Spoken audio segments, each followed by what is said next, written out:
Boom, boom, boom, boom, boom, boom.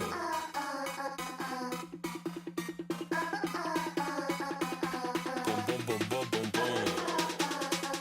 She got that boom, boom, boom, boom, boom, boom, boom, boom. And now I'm in her room. Boom, boom, boom, boom, boom, boom, boom. She told me come back soon. Boom, boom, boom, boom, boom, boom, boom. We on that boom, boom, boom, boom, boom, boom, boom, boom, boom. Come get that. Boom, boom, boom, boom, boom, boom. Come get that. Boom. Boom, boom, boom, boom, boom, boom. Come get that. Tossing her like enchilada. She took my whole enchilada. What you need, I got a lot of. Make her sing like la-di-da-da, bitch. On my mama, I ain't gonna stop until I'm rich. Got that money on my body and it's will it. 2K for my booth and now she tryna toss a bouquet. I dropped 2K for my suitcase and she gargled me like toothpaste. Saw that ass and I said touche. Fuck the clan unless it's Wu-Tang. Fuck your man, he just a pussy. I love roast inside her pussy. She got that boom, boom, boom, boom, boom, boom, boom, boom. And now I'm in her room. Boom, boom, boom, boom, boom, boom, boom. She told me come back soon. Boom, boom, boom, boom, boom, boom, boom. We on that boom, boom, boom, boom, boom, boom, boom, boom, boom. Come get that. Boom, boom, boom, boom, boom, boom. Come get that. Boom, boom, boom, boom, boom, boom. Come get that. Boom, clap, clap, clap, clap, clap. She on my lap, yelling, ooh, I like that, that, that. Yeah, das ist gut, New girl, she from Germany, says she like my accent. She ain't heard of me, play it right, and she'll be permanent. Baby, when you're that's foreign currency, pop out on the spotlight. Boom, shawty says she wanna. Boom, when I boom, then you boom. Baby, make it boom, boom. Get up out the way like boom. Let me hear you say it. Boom, when I boom, then you boom. She got that. Boom, boom, boom, boom, boom, boom, boom, boom. And now I'm in her room. Boom, boom, boom, boom, boom, boom, boom. She told me come back soon. Boom, boom, boom, boom, boom, boom, boom. We on that boom, boom, boom, boom, boom, boom, boom, boom, boom. Come get that. Boom, boom, boom, boom, boom, boom, boom. Come get that. Boom, boom, boom, boom, boom, boom, boom. Come get that.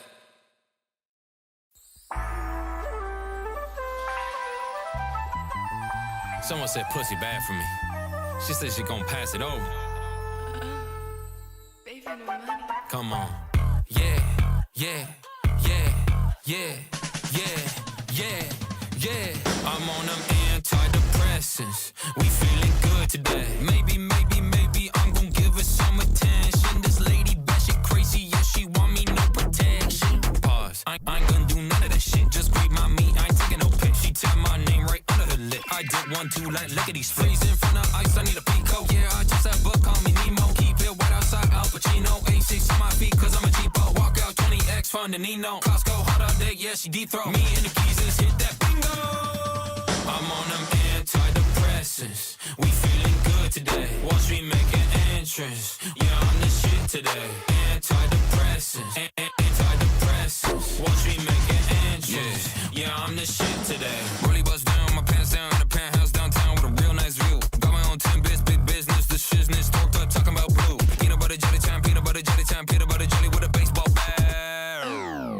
She wanna get the dick in me, I'm baby, no polygamy. I grab a girl, she groovy with the hell and it's a man that she try to give me sloppy, toppy, toppy on the mezzanine. I whip it in the window, big old that she open sesame. Walk out 20X, fun and Nino. Costco, hot all day, yeah, she deep throw. Me and the keys, just hit that bingo. I'm on them antidepressants. We feeling good today. Watch me make an entrance. Yeah, I'm the shit today. Antidepressants. Antidepressants. Watch me make an entrance. Yeah, I'm the shit today. Pop 1, pop 2, pop 3, pop 4. Call me Lexapro, Marty, head to toe. Going sick, I'm out the door. Pop 5, pop 6, pop 7. Antidepressants. Yeah, I'm the shit today.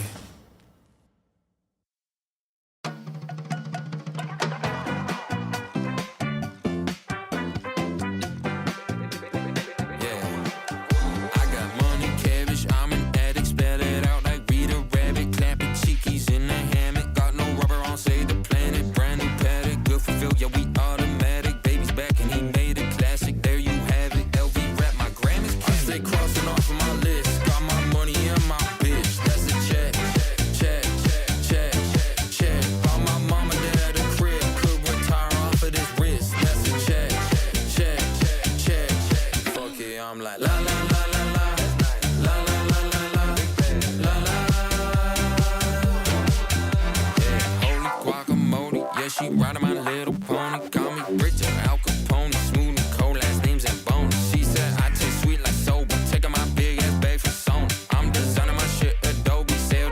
7 C's, got dick like Moby.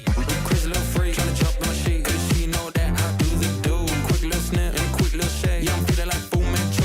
Oh my god. Yeah, I'm swinging big dick energy. Oh my god. Yeah, my shawty's got them triple D. I stay crossing off of my list. Got my money and my bitch. That's a check, check, check, check, check. Bought my mama dad a crib. Could retire off of this wrist. That's a check, check, check. Fuck it, I'm like la la la la la, la la la la la, la la. Laughing to the bank, laughing to the bank. La la la la la, la la la la la. Yeah, bitch, la la. Laughing to the bank, laughing to the bank.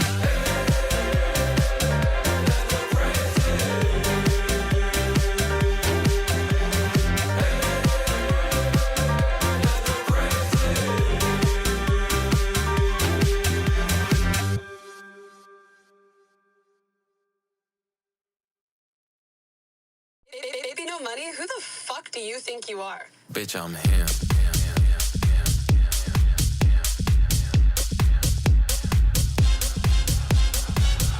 ITBOYBBNO $. That's me. That's right. That's me. That's right. I am HIM. The Gen Z Eminem. That's me. That's right. That's me. That's right. That's me. Damn right. Baby, when it, boy, Jesus Christ, I bet on myself, I up my price. I kiss on her tongue, I ain't got no type. 200K, got me jumping on stage. All white Benz, he be whipping mayonnaise. She looking at me, she wanna tight. Shawty got a boyfriend, get out my face. Hey, bitch, born on smoke it like endo. Free throw, never catch me in a friend zone. Catch real green cheese pesto. Eating her box like bento, memento. Tech keep bustin' like Pepsi Mentos. Fit all money, yeah, this ain't Kenzo. Hey, I'm the it boy, dick long, money long, yes, I'm him, you spot on. ITBOYBBNO $. That's me, that's right, that's me, that's right. I am HIM, the Gen Z Eminem. That's me, that's right, that's me, that's right. IT boy, the it boy. You know he the shit boy. IT boy, the it boy. Bitch, I'm him. Yeah, boy. I'm that baby in the club looking for single lady. Let's go shopping, blow some cash, hop in my bubble gum Mercedes. She rock. Ooh. Woohoo! Hello! Hello, hello, hello! Hold on, why can I hear my voice? Hold on. Oh, wait. Oh, okay, immediately he's like, guys, scuff it out a little bit. I hear my echo somewhere. I went to the bank. Oh, hello, everyone. Oh my god, how are we... This is oh, I see where my audio was. My bad. Okay. The scuffing ends now. Holy shit. Okay, I got a lot to read through. Oh, hello Addie, hello Kite, hello Dr. Newt, hello Ocelot, hello Upshift, hello Kira. Oh my gosh. Okay, so first off, thank you all. How is a treasure train going? That's insane that we're starting this early. Kira, thank you for... Oh my gosh, I missed Dr. Fresh too. Dr. Fresh, hello. Kira, thank you for 17 months. That's insane. 17 months is crazy. And Dr. Fresh, thank you for 13 months. That is also crazy. Like, oh my god. Absolutely wild. Oh my gosh. Bro out here sounding like long legs. Shut the fuck up! Can't do this to me. Mama went to the bank. Oh, Kite, thank you for the Prime subby. That's 12 whole months. Holy shit. I did not think... Oh, first off, it is so appreciated whenever anyone spends, you know, any amount of time here. Addie. Addie. Oh, I just realized I'm like, I don't have the... Oh, I know what the problem was. I was like, where's my sound alerts? I was like, why am I not seeing them, just hearing them? I was like, oh yeah, because different screen didn't have them set up beforehand. Oh my god. Oh my god, Addie. Thank you. Thank you for 5 gifties. That is way too much. What the fuck? I didn't think we were going to start off this this little awards show with this. So thank you all. Holy shit. Thank you. So appreciated. Big McThankies from McSpankies. Oh, how is everyone doing?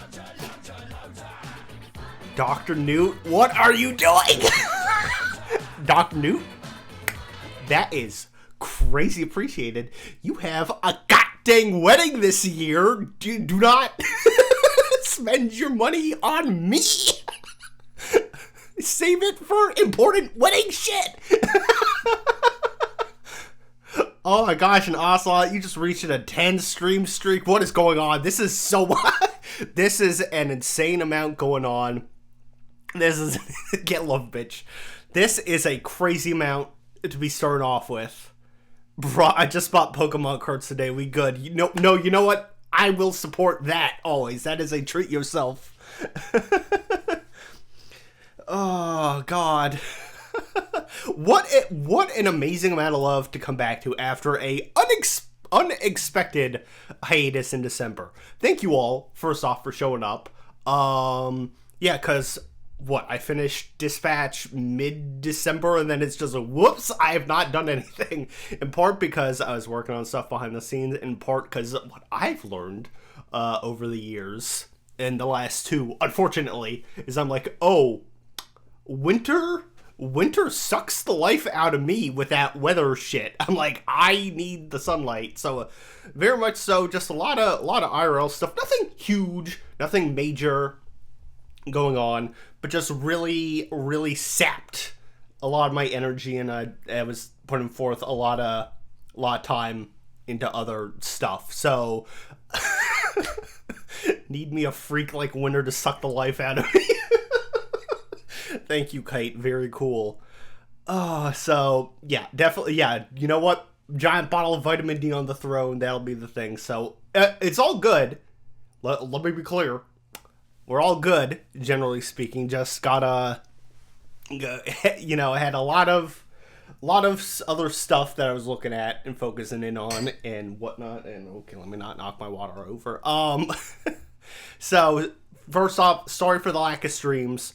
But holy shit, what a huge, crazy amount of love to come back to on my first stream of 2026. Our big old Lupo Awards, the hugest event of me.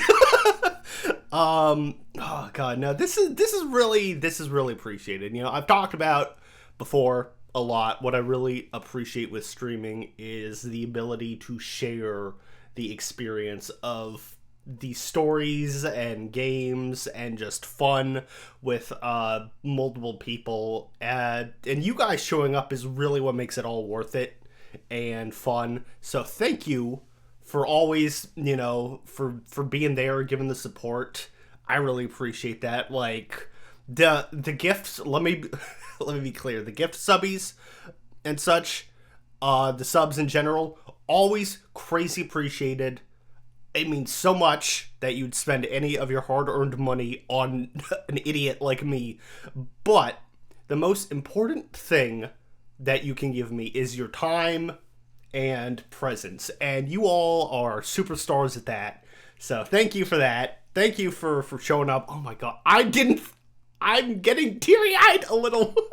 I didn't think I was going to start this stream with you bitches almost making me cry. What the hell is this?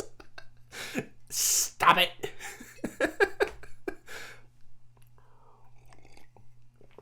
I have cried once on stream so far in my life. This does not need to be time 2 per se. This dumb awards show, which is gonna have some dumb awards, is not the place for me to be crying. Thank you all so much for showing up, showing out. Appreciate the support all year long. I appreciate especially the support, with coming to this thing. I have tried to make this year's awards better. I will not get expectations up too high, or I'll try not to. But I think I put a lot more effort into it than I did last year, where last year I was like, oh, hey, like a little faux awards show would be fun to celebrate my streamiversary. Wouldn't that be cool? And then I just kind of threw it together last minute. Like, if you'll recall, it was like, okay, here's Lupo of the moment of the year award, and I just described like, hey, this thing happened. This thing happened. Cool. It's this one. Oh my gosh! And the treasure trade. First off, holy shit, a treasure trade. That's crazy. Complete. Level 4, 43%, 13 subs. My lucky number. Y'all are the best. Thank you. That is way too generous and kind and everything. Y'all are awesome. Okay, but all that to say, the awards, that's what we care about. That's what we care about. It's a good emote to get in this channel. Oh, it is, yeah. little panda with the red card. Twitch knows. They're like, Twitch? Well, just wait. Just wait. We got our categories still. Ooh. But, yeah, all that, because before I just start circling and repeating myself repeatedly, like that sentence, what the hell was that? Thank you all. Thank you. So, without further ado, let's get into the first slides I have, and let's see if this can go forward without being scuffed right away. Okay, cool. Good start. All right. So, Twitch drops, their annual Unwrapped or Wrapped, whatever you want to call it, each year. This was beginning in December. But let's just take a look-sees at this. We had 104 new followers this year. Crazy. There were just one stream shy of 150 streams. Though this was before the dispatch streams, so technically, I think it worked out. Why am I not moving? Why did my VTuber go to sleep? All right, hold on. I was like, no scuff, right? I was like, oh, the presentation is working as expected, but then the moron in the corner. Okay. Oh, but yeah, so first scuff of the year. Listen, first off, if you're a VTuber or a streamer of any kind, you're gonna get hit with scuff. There's no question about it. Second, when my Uga Oshi is the scuff queen herself, I just have to accept it. 1.49k total hours watched. That is an insane amount of hours to think about people watching me be dumb playing video games and yapping. So thank you for tuning in for all that. That's crazy. That number is absurd to me. 18,000 chats. 18,000 times the guys chatted along, joined in. That's amazing. 40 clips. Thank you all so much for being like, you know what? Yeah, this moment of him putting his foot in his mouth or some other thing, because that's a lot of them. This is clippable. And I'm so happy to see that the top channel emote is the laughing guy, because to me, I'm like, that's good. I'm creating a good, happy, fun environment where we're all having a blast and laughing and chuckling. So good. We need to remember when Lupo was thirsting over a crab. All in due time. All in due time. Alright, so we have a little further breakdown. We got the... and there's where it is. Now the scuff on the presentation. Give me a second, because I moved the slide forward. Come on now. Okay. There we go. Oh, that's a horrifying reaction, a harbinger of things to come. There was chat for a second. Okay. Oh, yeah, also I just realized I don't have the chat on the screen. Oh, yeah, duh. Oh, I'm so sorry. This is what happens too when whoopsie-daisy-do, someone has a new, well, not a new format, but a different format than the usual. Okay, now we should all be like pretty clear and such. Okay. Emotes, top channel emotes. As we could see, we had a 421 times, just one time over the funny number for the laugh. We waved a lot to people. I was in duress a lot. You guys still managed to pull out the goddamn clown a good amount, despite him being subbed only. I was in duress a lot. Yeah, duress. And also I went, 30 times. So, to be expected. This is what Twitch considered my biggest fans. 2025 quote for the year, to be honest. You know what? Very true. I was in duress a lot. That does feel I feel like, unfortunately, a lot of people I know, I feel like that would be their 2025 quote in general. But yeah, here's what Twitch said was the peeps who tuned in the most. Kira, Ocelot, Dr. Fresh, African Jungle, Adark, and Kite. Thank you all so much for your support. First off, again, thank everyone. But I will single these people out because Twitch wrapped it. So thank you all. Thank you all for consistently dropping by, even if it's just to be like, hey, I'm lurking, but have a good stream. That is so appreciated. It means so much to me. Like, I really cannot emphasize enough just how kind that is. So thank you. Thank you for all that. But yeah, congrats on being the biggest Lupo simps. Maybe 2026 is the year I will come up with a community name for us. I would like to do something that is not just Wolfpack, because wolves, right? That's too easy. That's too easy and generic. We gotta come up with something that is either a little more unique or also potentially kind of cursed. We'll see. I got a couple preliminary ideas.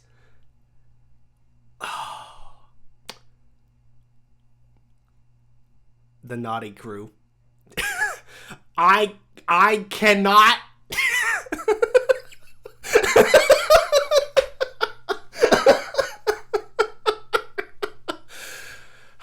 As funny as I think that is, I cannot in good faith be like raiding people and like someone's like, oh, Lupo, thanks for the raid, and then see a bunch of like messages where it's like, we've unknotted from the stream, we're here, or some shit like that. I can't.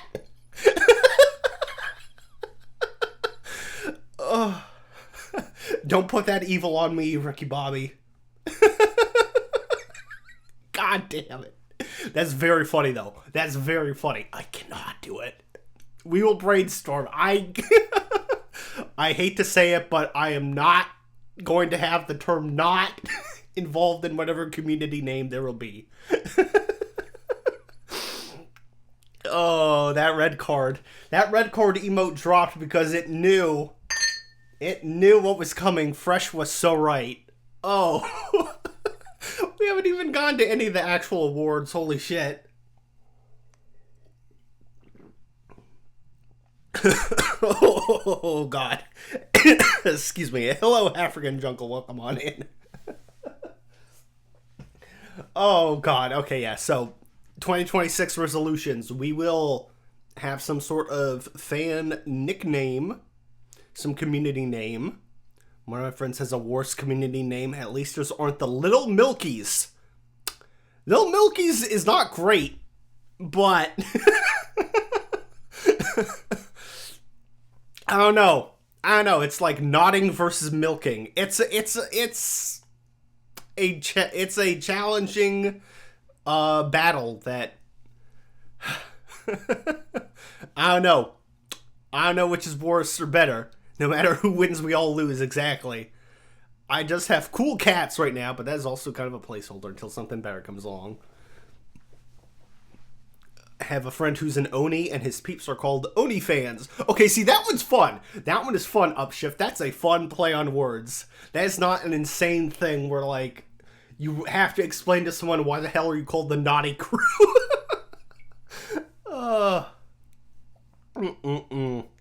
But yeah, we'll get that. We'll get that going. Maybe some sort of little street mascot too at some point, because mascots are so cute. Addie, I've just been calling it the couch. That's a good one. Except for in this in this climate, unfortunately, as an American, there's someone I think about with a couch. And there's a negative connotation to that, so sorry for ruining it for you, Dr. Fresh. My bad. My bad. That's where my degenerate brain went. I was like, oh yeah, the couch. Like, we're all chilling on the couch. I get it, but yeah. Yeah. Oh God, this is an insane start. I too think of Lunette and the big comfy couch. Okay, now you see, I don't remember Lunette and the big comfy couch, but unfortunately now I'm thinking of, based on that spelling, Luna from Hell of a Boss and the Naughty Crew, and we're getting back on the rails before this goes out of control too early. No rewards have even been done. That's about as far from that as you can get. I'm a freak. Oh. I have to allow OMG MILFs, main Il Lupo fans.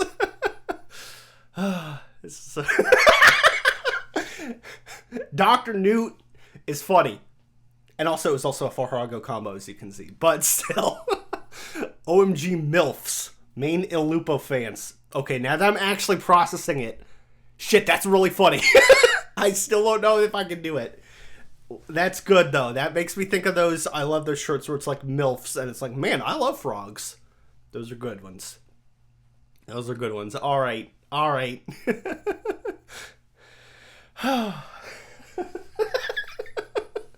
This is good.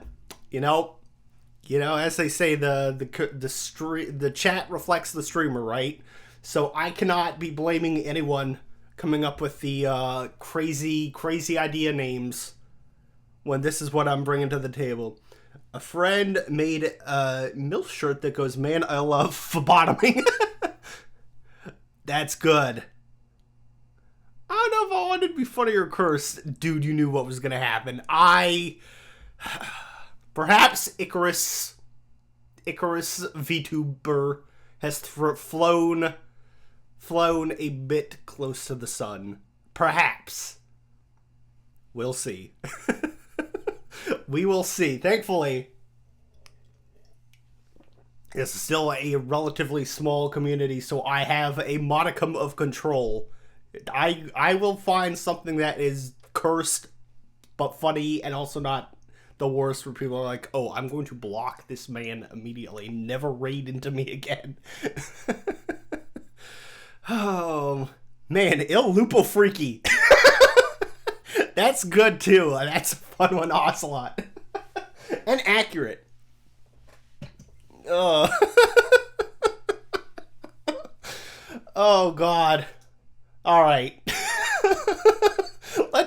Let's get this trail somewhat on track, or the train somewhat on track. Believe me, there will be post things to discuss. We will have stuff to get to. This spaghetti seems to be sticking. Oh, when Lupo said this out loud, I thought he said phlebotomy, and it was like, okay. So, first off, we will start with our discussion of no regrets. My biggest regrets for dropped games. Mostly, I'm pretty good, I would like to think, about finishing what I start. But sometimes, for a variety of reasons and factors, you can't finish a game that you were planning on doing to begin with, or whatever. And so it falls to the wayside. We did finish a lot of games this year, actually. I should have, made this the main, I should have made this a slide going over things, but whatever. Let me look at my playlists real quick. Yeah, and also just, hey, to remember, because we did play a lot of games. What did we do? What did we finish this year? We finished Kingdom Hearts Final Mix, Yakuza Kiwami, Resident Evil 3 Remake, Doom Eternal, Bayonetta 2, Paper Mario 64, Metroid Prime Remastered, Fire Emblem Shadow Dragon, Signalis, Lunar Silver Star Story Remastered, Shantae, The Quarry, Legend of Zelda Twilight Princess, Banjo-Kazooie, Hades 2, Silent Hill F, Stellar Blade, and finally, Dispatch. So, holy shit, that's a lot. That's a lot that we did. What? I was not looking at the chat for a second, so I just glanced back and I just see Dr. First has written kite. I'm like, what did he say? Gaper Mario. God damn it, man.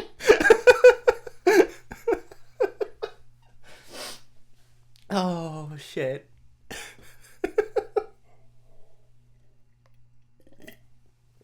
What the hell's the sound alerts? Why did we not hear that?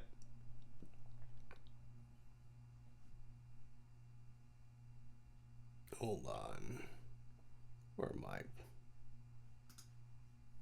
I want a refund. I can do that actually later. Well, that one worked.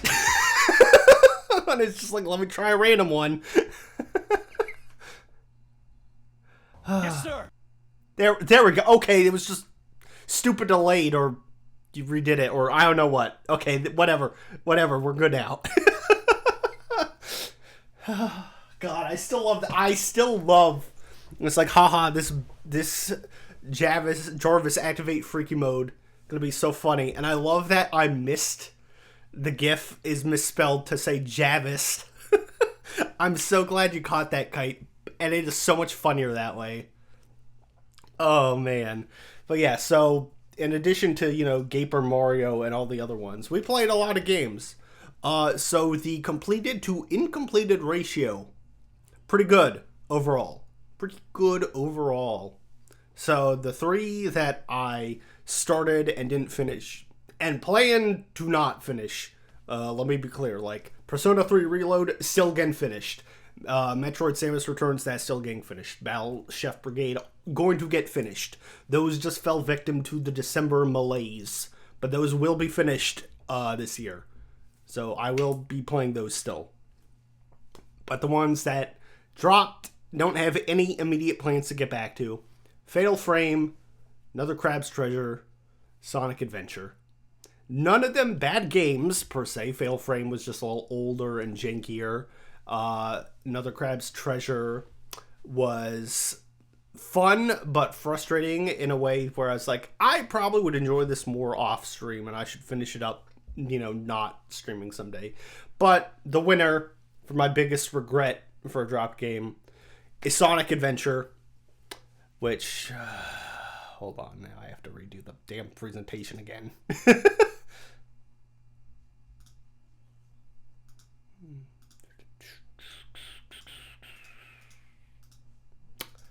Oh, nope, no, never mind. I don't need to reset anything. It's all right. Okay, scuff be gone. Okay. Biggest regret, drop Sonic Adventure. Yeah, nearly throwing up on stream is a bad time, so I understand. Yeah, the game made me physically ill, so you're not to blame for that. So I think that's why it's my biggest regret. I was very excited. I was like, I've never actually played a Sonic game. I was like, that'd be fun.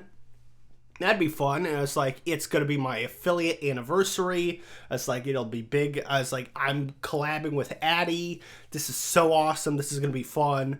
Started it. And I was just like, oh, I'm getting the motion sickness. Oh, I physically cannot play this game. It did also lead to us sharing the brain cell for Murder of Sonic the Hedgehog.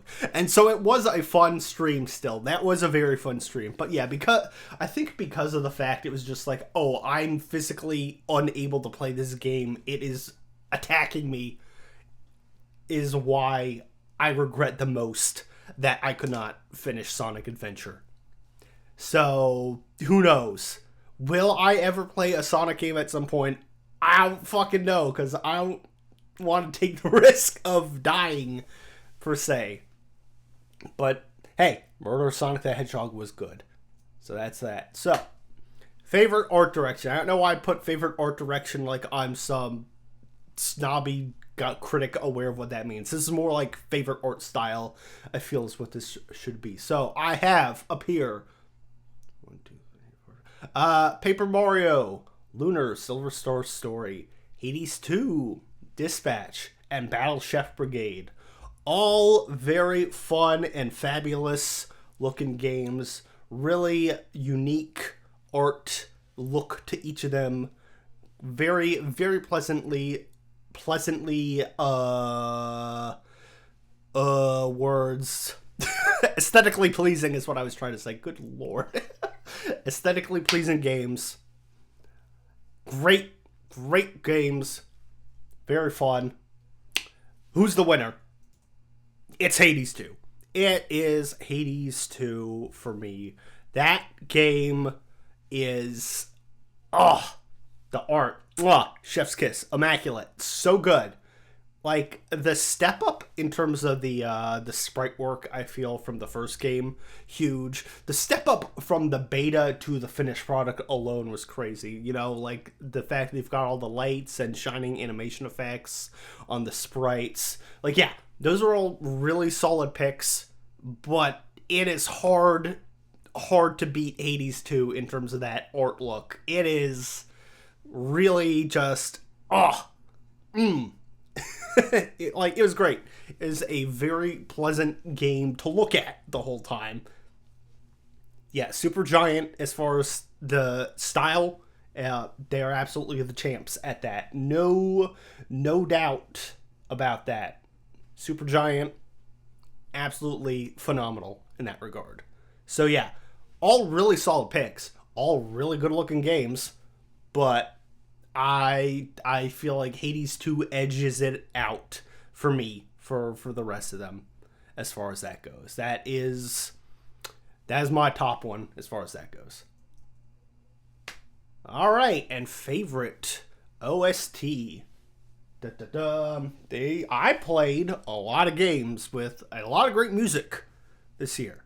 And yes, we didn't finish Persona 3, but I played enough of it still, like 50 hours? I'm in October, or about to be in October. It counts. Enough was played to form an opinion, I feel. But yeah, so our soundtrack, we got Hades 2, Shantae, Banjo-Kazooie, woo! Stellar Blade, Persona 3 Reload, and Doom Eternal. All really good sounding games, all very different sounding games in a lot of ways. Especially, I feel like Doom Eternal and Banjo-Kazooie, as far as soundtracks, are at the polar opposite ends of the earth. Like, could not be any more different. Stellar Blade, great soundtrack. That last boss fight second to last boss fight was kicking my ass, but the song was dope, so it was worthwhile. But yeah, very, very good overall. But the winner is Hades 2. I have to give it up to Hades 2 again, because if anything, Supergiant, are they really good at their style? Yeah. But you know what? Also, musically, come on. Like, Darren Korb, crazy good. Like, the music in Hades 2 is so good. The music was fantastic in the first one. It's so good in the second one, too. And that's, like, not even counting all the Scylla and the Siren songs, which those alone kind of, I think, edged Hades 2 ahead for me in this category. It's every game had a really great OST. Let me be clear. There are no losers. But just Hades 2, holy shit, I love the music in this game so much. It is phenomenal. One of the best little things you can unlock in your hub area is getting the musician who'll just play the different tracks. It's so good. The music is fantabulous. I loves it. Hades 2, Thank you for your amazing soundtrack. All right. Now, our favorite song of the year. This is a special. This is different. This is different from OST. This is songs that are not video game related per se.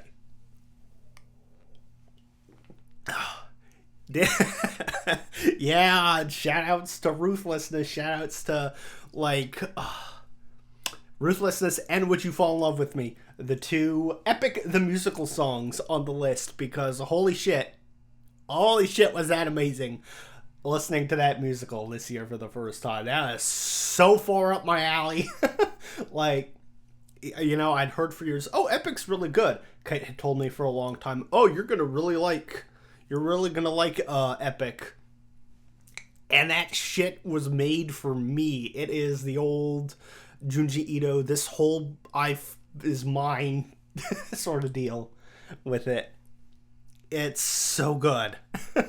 So honestly, limiting it to 2 songs is me being fair to other contenders. But here's what I would say are the songs I listen to the most.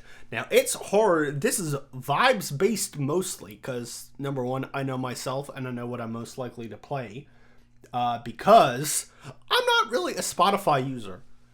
It's fine, but my preferred method of listening to my music is buying individual songs off of iTunes, which isn't even called iTunes anymore, downloading them to my phone, and then just listen to those as I drive and such. So I get my Spotify Wrapped. It is pretty accurate overall still. Like, I do use Spotify usually more for when I'm sitting and I'm like maybe doing like grinding in a game or other stuff. So it's used, but it's not accurate in the same way that, oh, I'm driving in my car, here's what I'm blasting, here's what I'm listening to. But I do have, not on screen, but I can show them later, I do have my Spotify Wrapped. Unsurprisingly, Amelie was my top artist. I spent 7,474 minutes with them, which makes you a top 0.04% global fan. Now, getting into the 0.0 for that sounds pretty crazy. There are still people who listen to Amma way more than me on Spotify, because it showed the rankings, and it's like slides. It's like, all right, here's where you are, like an actual physical number, and I was like 1,400 something. So there are still like over 1,000 people who listen to more than me, and I still count it as a 0.04% global fan. So that's crazy. That's crazy. It was like 0.07% for Baby No, and it was like 7,705 or something. Yeah, like I can't imagine how there are some real power users on Spotify. It's not me. And again, if my full listening habits were counted, as far as like, oh, all the times I actually listen, I would be higher. But I don't think I'd be that much higher. It's hard to imagine. But yeah, so this year, I listened to a lot of Amelie as usual. I narrowed it down to one of her songs, Hear Me Out. Very good. I listened to a lot of Baby No Money. As you all know, I use a lot of Baby No Money for the stream, because he's a really chill guy, and he's just like, yo gamers, use my music, it's all good. And he released a lot of bops this year. But 1-800, absolutely the one I listened to the most for him. And also have Gravity from Has Been Hotel Season 2. I have only watched the first 2 episodes of Season 2 still, because I just was not feeling it quite as hard, I guess, this year. But in the second episode, they had a song that is so far up my alley in terms of like how it's done and the performance. And it's just like, ooh, right there, thank you, please. That is directly for me. That is my jam. So, instead of me just yammering and yapping about these songs that I liked, why not have a quick listen?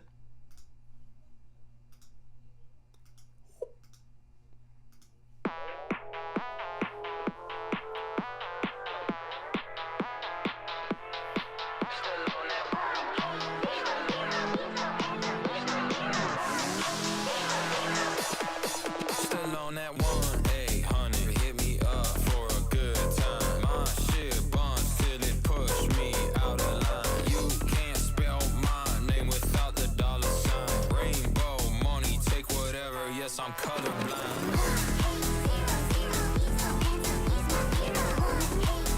It's that 1-800, hit my line. You are far too nice. Mercy has a price. It's the final crack. We're about to break the ice now. You reveal your name, then you let him live.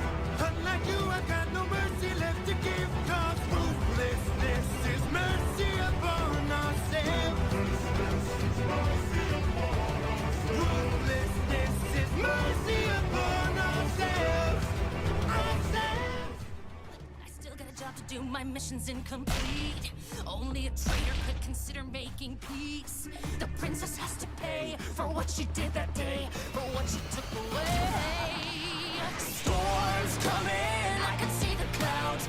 No running's gonna save you now, and heart rate is gonna fall down like gravity, like gravity. Eye for an eye, sis, you won't be a dead.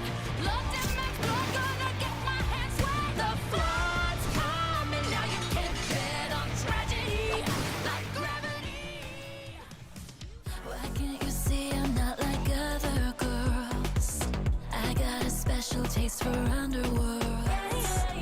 You could replace the pearls around my neck, but who is who stuck in the other's well?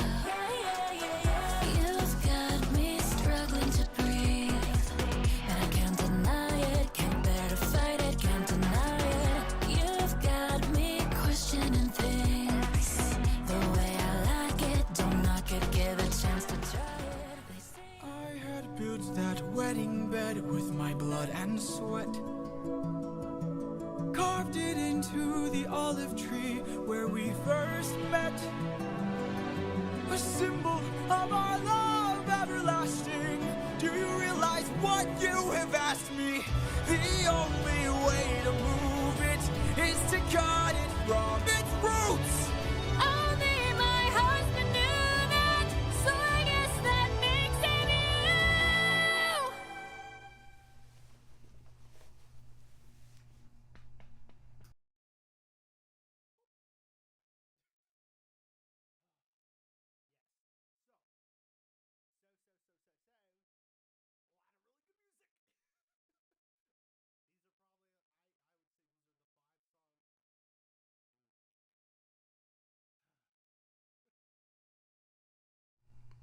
Okay, hold on. Is that better? Is that better? Okay. Okay. Yeah, somehow the volume got woo all the way down on that. Okay, we're back. So, yeah. A lot of great songs this year. These are probably the 5 I listened to the most, going purely on vibes and my memory and such. But if I had to pick one winner, it is Would You Fall in Love With Me, because that shit made me cry on stream for the first time. It is such a good song, and the little bit I included just here in a little like roundup is right before the part that makes me cry every single time I listen to it. I listen to that song in moderation because I do not want to dilute the emotional impact it has on me. It's so good. It's so good. I mean, I think it helps that it's the culmination of 39 songs prior, but so good. Like, spoilers for a story older than writing, Odysseus reuniting with his wife. It's so good after everything is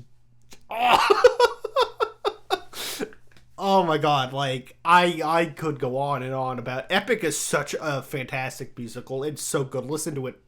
Listen to it if you haven't, not right now. After I'm done yapping. I loved it as someone who loves Greek mythology and loves musicals. Just that shit was right for me, direct in my veins. Like, and yeah, the next part, yeah, right after, I was like, I can't include this part in. I was like, number one, too much of the music and not enough me yapping. I was like, can't make it just that. Secondly, though, I was like, I cannot cry again on stream. Oh, but that song, incredible, amazing song, so good.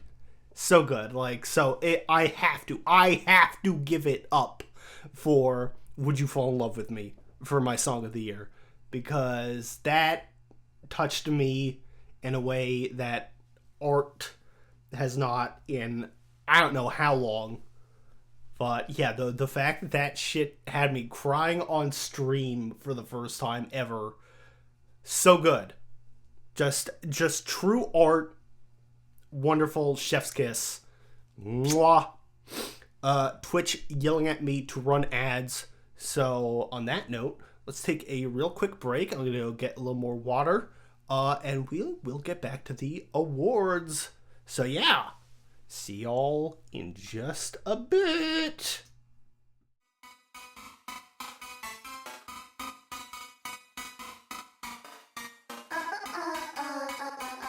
Boom, boom, boom, boom, boom, boom.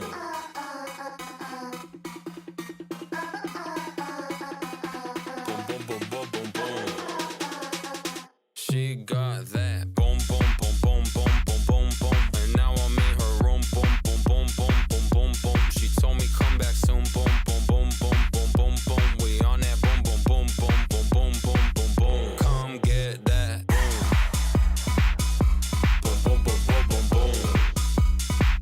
Come get that. Boom. Boom, boom, boom, boom, boom, boom. Come get that. Tossing her like enchilada. She took my whole enchilada. What you need, I got a lot of. Make her sing like la di da da, bitch. On my mama, I ain't gonna stop until I'm rich. Got that money on my body and it's will it. 2K for my boots and now she tryna toss a bouquet. I dropped 2K for my suitcase and she gargled me like toothpaste. Saw that ass and I said touche. Fuck the clan unless it's Wu-Tang. Fuck your man, he just a pussy. I love roast inside her pussy. She got that. Boom, boom, boom, boom, boom, boom, boom, boom. And now I'm in her room. Boom, boom, boom, boom, boom, boom, boom. She told me come back soon. Boom, boom, boom, boom, boom, boom, boom. We on that. Boom, boom, boom, boom, boom, boom, boom, boom, boom. Come get that. Boom, boom, boom, boom, boom, boom. Come get that. Boom. Boom, boom, boom, boom, boom, boom. Come get that. Boom, clap, clap, clap, clap, clap. She on my lap, yelling, ooh, I like that, that, that. Yeah, that's just good on her. New girl, she from Germany, says she like my accent. She ain't heard of me, play it right, and she'll be permanent. Baby, when you're that foreign currency, pop out on the spotlight. Boom, shawty says she wanna. Boom, when I boom, then you boom. Baby, make it boom, boom. Get up out the way like boom. Let me hear you say it. Boom, when I boom, then you boom.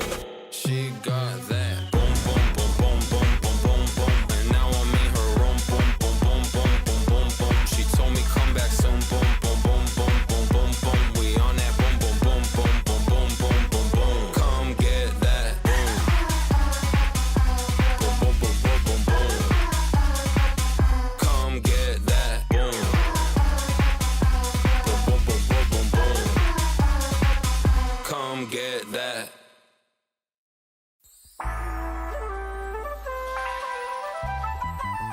Someone said pussy bad for me. She said she gon' pass it over. Baby, no money. Come on. Yeah, yeah, yeah, yeah, yeah, yeah, yeah. I'm on them antidepressants. We feeling good today. Maybe I'm gon' give her some attention. This lady batshit crazy, yeah, she want me no protection. Pause. I ain't gonna do none of that shit. Just grab my meat, I ain't taking no pic. She tell my name right under her lip. I dip 1, 2, like lickety freeze in front of ice. I need a pico. Yeah, I just have book, call me Nemo. Keep it wet outside, Al Pacino. A6 on my feet, cause I'm a cheapo. Walk out 20X, find a Nino. Costco, hot all day, yeah, she deep throw. Me and the keys just hit that bingo. I'm on them. Woohoo! And we are back at it again. Back at it again at Krispy Kreme. I miss Vine. I miss Vine. Tarzan's last thought as he plummets towards the jungle floor. I didn't make that up. I wish I did. That's a that's one of those tweets I saw forever ago that's burned itself into the back of my head. I love that genre of tweet where it's like someone saying a completely different sentence and it's like blank blank blank, like recontextualizing it. Like so good. I will never make a diss record. Yeah, Mario when he's like unable to finish the race. So good. Okay, enough of that. We're focused. All right. I forgot this was the immediate next category. Game most likely to make me vomit. Sonic Adventure, Banjo-Kazooie, Stellar Blade. Now, 2 out of these 3 games have something in common, which is that they're old, heartfelt, and emotional, and then vom. I'm so glad there was actually the break in between. 2 of these games are old 3D platformers, but they are not the ones that most likely to make me vom. What? Wrong key. The actual answer is, I don't know why I even have that old screen anymore. The actual answer is unfortunately Stellar Blade. Now, this is not the game's fault. This is me being an idiot's fault. That very last stream of Stellar Blade, I felt a little bit of a headache coming on, and I was like, ah, shit. Now, ordinarily, I would stop playing. Also, hey, Cookie! Thank you for checking in. Ordinarily, I would be like, oh, I've got a headache. I should stop. I should take a break. But I was so close to the end of the game. I could feel it. I was like, if I just get good, I can beat this last boss and finish the game. And so I pushed through. I finished it. And it was like 1 a.m. And I'm like, okay, guys, like my head hurts. I'm going to go lay down now and go to sleep. Thanks. Woo, Stellar Blade. I closed the game. Maybe 45 minutes later, I was in the bathroom throwing up from dehydration. Too much caffeine, not enough water. Usually I'm pretty good at being a hydro homie, but we all have our slip-ups, and that day was that day. So unfortunately, the game most likely to make me vomit is the game that I vomited after playing. But let's be real. Sonic was gunning for that spot. And any other year, Sonic Adventure, unfortunately, would have been the winner. Game that made me look the dumbest. Now, here's the thing. I technically could make this any fucking game I play. So often. You know, it's streamer... I bring up the concept of streamer tax a lot. Because it is very real. As much as it sounds like an insane cope. When you're juggling playing a video game, talking out loud with chat, and looking to the side and such, think you're being unkind to yourself to put BK on here. There is one moment that stands out, affectionate. Dr. Fresh, there's a lot of moments, but don't worry, we'll get to Lupo Moment of the Year still. We will still get to that one, I promise. Oh, gosh. Cookie with Hollow Knight. Listen, Hollow Knight, it's a Metroidvania, right? Like that. Those are a little harder. So here's our stuff. Banjo-Kazooie is on there because if I had not been guided by my good friend Kite, I don't think I would have been able to as quickly finish that children's game. Signalis had the most insane puzzles I have ever seen in a horror game. You know, survival horror, you gotta deal with the puzzles quite a bit.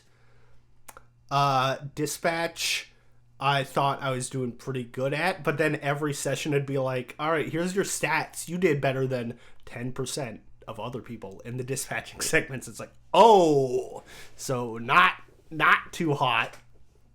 Resident Evil 3, same thing with puzzles. And Metroid Prime Remastered, there were a couple of moments, but there was a very infamous time where the simple solution was just jumping forward and getting the thing. So, sorry to disappoint you, Kite, but I put Banjo-Kazooie as game most likely to make me look the dumbest. Because I feel the fact that it's a game for children, primarily, is where I'm like, I'm going to lose my mind. That this, you know, like, we expect some difficulty from, oh, yeah, there's puzzles in the survival horror game, or, oh, this is a Metroidvania where you gotta backtrack a lot. Like, I feel like those are understandable. Metroid Moment is what I was thinking of. The Metroid Moment was great. Game for children with enough time to brute force through puzzles. You're too mean to yourself. It's fine. It's fine. It was a fun time still. I just feel like of all the ones, that's up there. All right. Moving on. Narratively stuff. Dude, I played Banjo-Kazooie for the first time like a year ago. That game's pretty hard. It definitely was harder than I thought it would be. Definitely harder than I anticipated it being. For sure.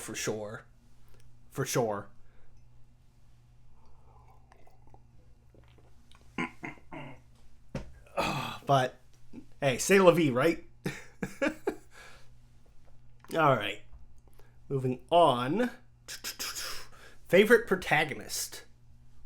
I did not know Robert Dispatch's name was actually Robert Robertson. That's hilarious. You know, you want to know what's even funnier, Addy? Is he is Robert Robertson the Third. It happened 3 times. It's such a fun little nod to the alliteration with all of Marvel's characters. I remember learning many years ago because big old Spider-Man was one of my hyper focuses as a child. So I was really into Marvel, and Stan Lee had a big habit of alliterative names for people's names. You got Peter Parker, Bruce Banner, Matt Murdock, Reed Richards, Sue Storm, etc. Goes on, because he was like, I have to write so many names. Let me make them easier to remember by making them alliterative. Ever watch Home Improvement? Wilson's full name is Wilson W. Wilson III. That's pretty good.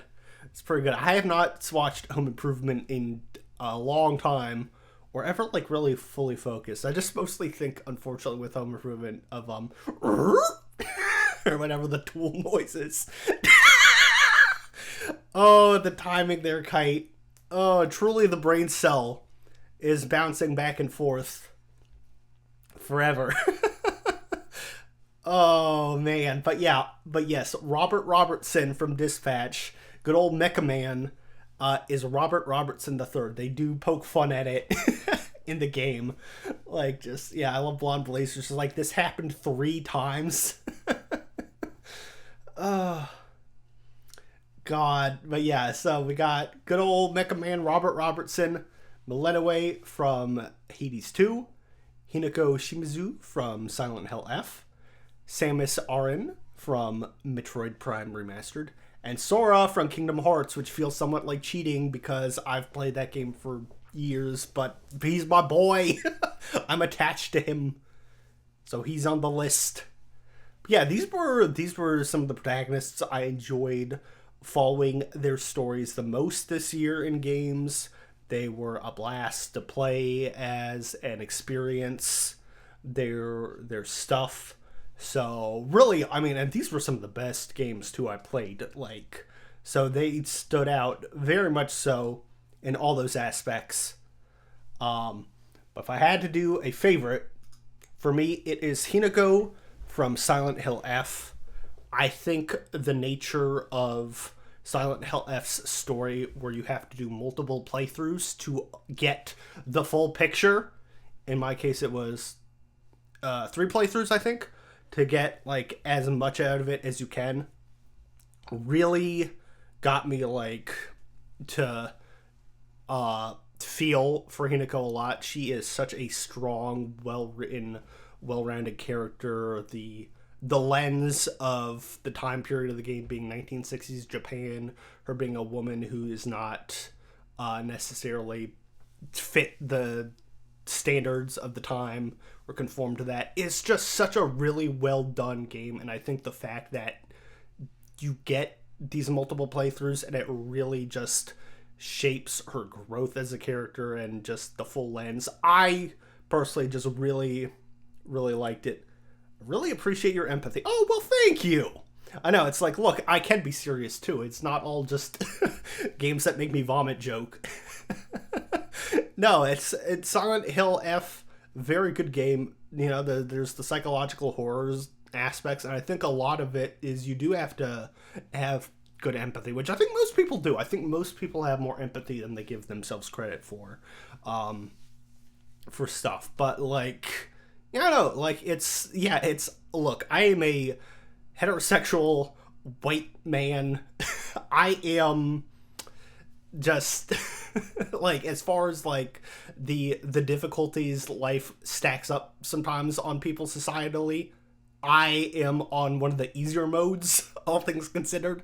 Not that I don't have my own troubles, but there's stuff that I will never have to deal with, you know? I remember being a young college guy, like, it was like first kind of hearing about white privilege, and I took offense to it, you know? I'm like, hey, my life's not just easy. And I think maturity and empathy are when you grow up and you understand that when these sorts of topics come up, it is not necessarily like saying, oh, you know, like, hey, it's not the trauma Olympics or anything like that. It's an understanding of, okay, sure, I, you know, have my own issues and things to deal with still, but as a white person or as a man or whatever other like place of somewhat privilege you come from, there are things I don't ever have to worry about.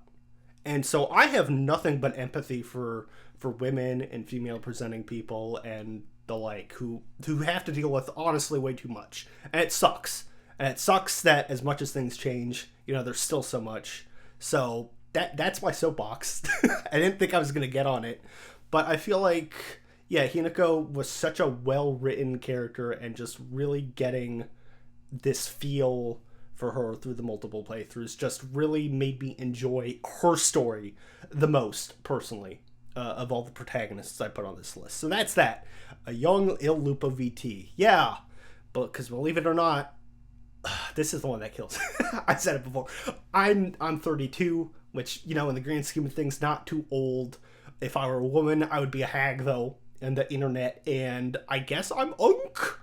I mean, I'm literally an uncle. But the thing that gets me is, like, high school. Yeah, whatever. I graduated high school a while ago. That's far back enough. Yeah. And it's like, this past year, 2025, I had to come to the realization, oh, I graduated college 10 years ago. Oh, I've been out of college for a decade. That's the one that hurts. Oh, but yeah, that's my soapbox. Women have it harder than they should. Too tough. Hinako rules. She's great. It's a blast to play as her. I can't say much more too without spoiling the game. Like, I know I gave Kite my copy to borrow. Such a good game, though. Silent Hill F, really good. Hinako, great. Moving on to my favorite voiceover performance. So we had, related to that, Susie Young as Hinako in Silent Hill F. She did great. And let me just say, too, I adore voice actors and appreciate their craft so much. They are so good at what they do. so talented. I love getting to go to conventions and meet various voice actors. It's been one of my favorite things to do, going to cons for the last 15 years or so that I've gone to conventions. Ever since I finished high school, I went to my first one. It's such a blast to do. So just like, I'm like, yeah, I gotta give it up for the favorite voiceover performance. I gotta give them their flowers. So got Susie Young in Silent Hill F as Hinako. Got Aaron Paul in Dispatch as Robert Robertson III. Zeno Robinson as Junpei in Persona 3 Reload. Judy Alice Lee as Millennium in Hades 2. Sissy Jones as Delilah in Firewatch. Oh, Firewatch! That's another one we finished completely that I forgot to mention, because that was all a one-shot. That was a fun stream, too. That was didn't know what to expect out of that game, but that was a great one. And Nicole Tompkins as Jill Valentine in Resident Evil 3 Remake. So yeah, obviously, I talked a lot about Silent Hill F. Susie, fantastic job as Hinako. Aaron Paul, is really great in a crazy cast that is Dispatch. Judy Alice Lee, you hear Millennium a lot throughout Hades 2, and she's excellent in that. Zeno as Junpei is so good. When I played the original Persona 3, I did not care much for Junpei. And Zeno's voice work, I think, really contributes a lot to me actually liking and more understanding the character this go-around and having a lot more sympathy and empathy for him. Not just being like, Junpei kind of sucks. I'm like, nah, Junpei's cool. I like him. And Zeno's done such a fantastic job with that. So that's a huge part of that.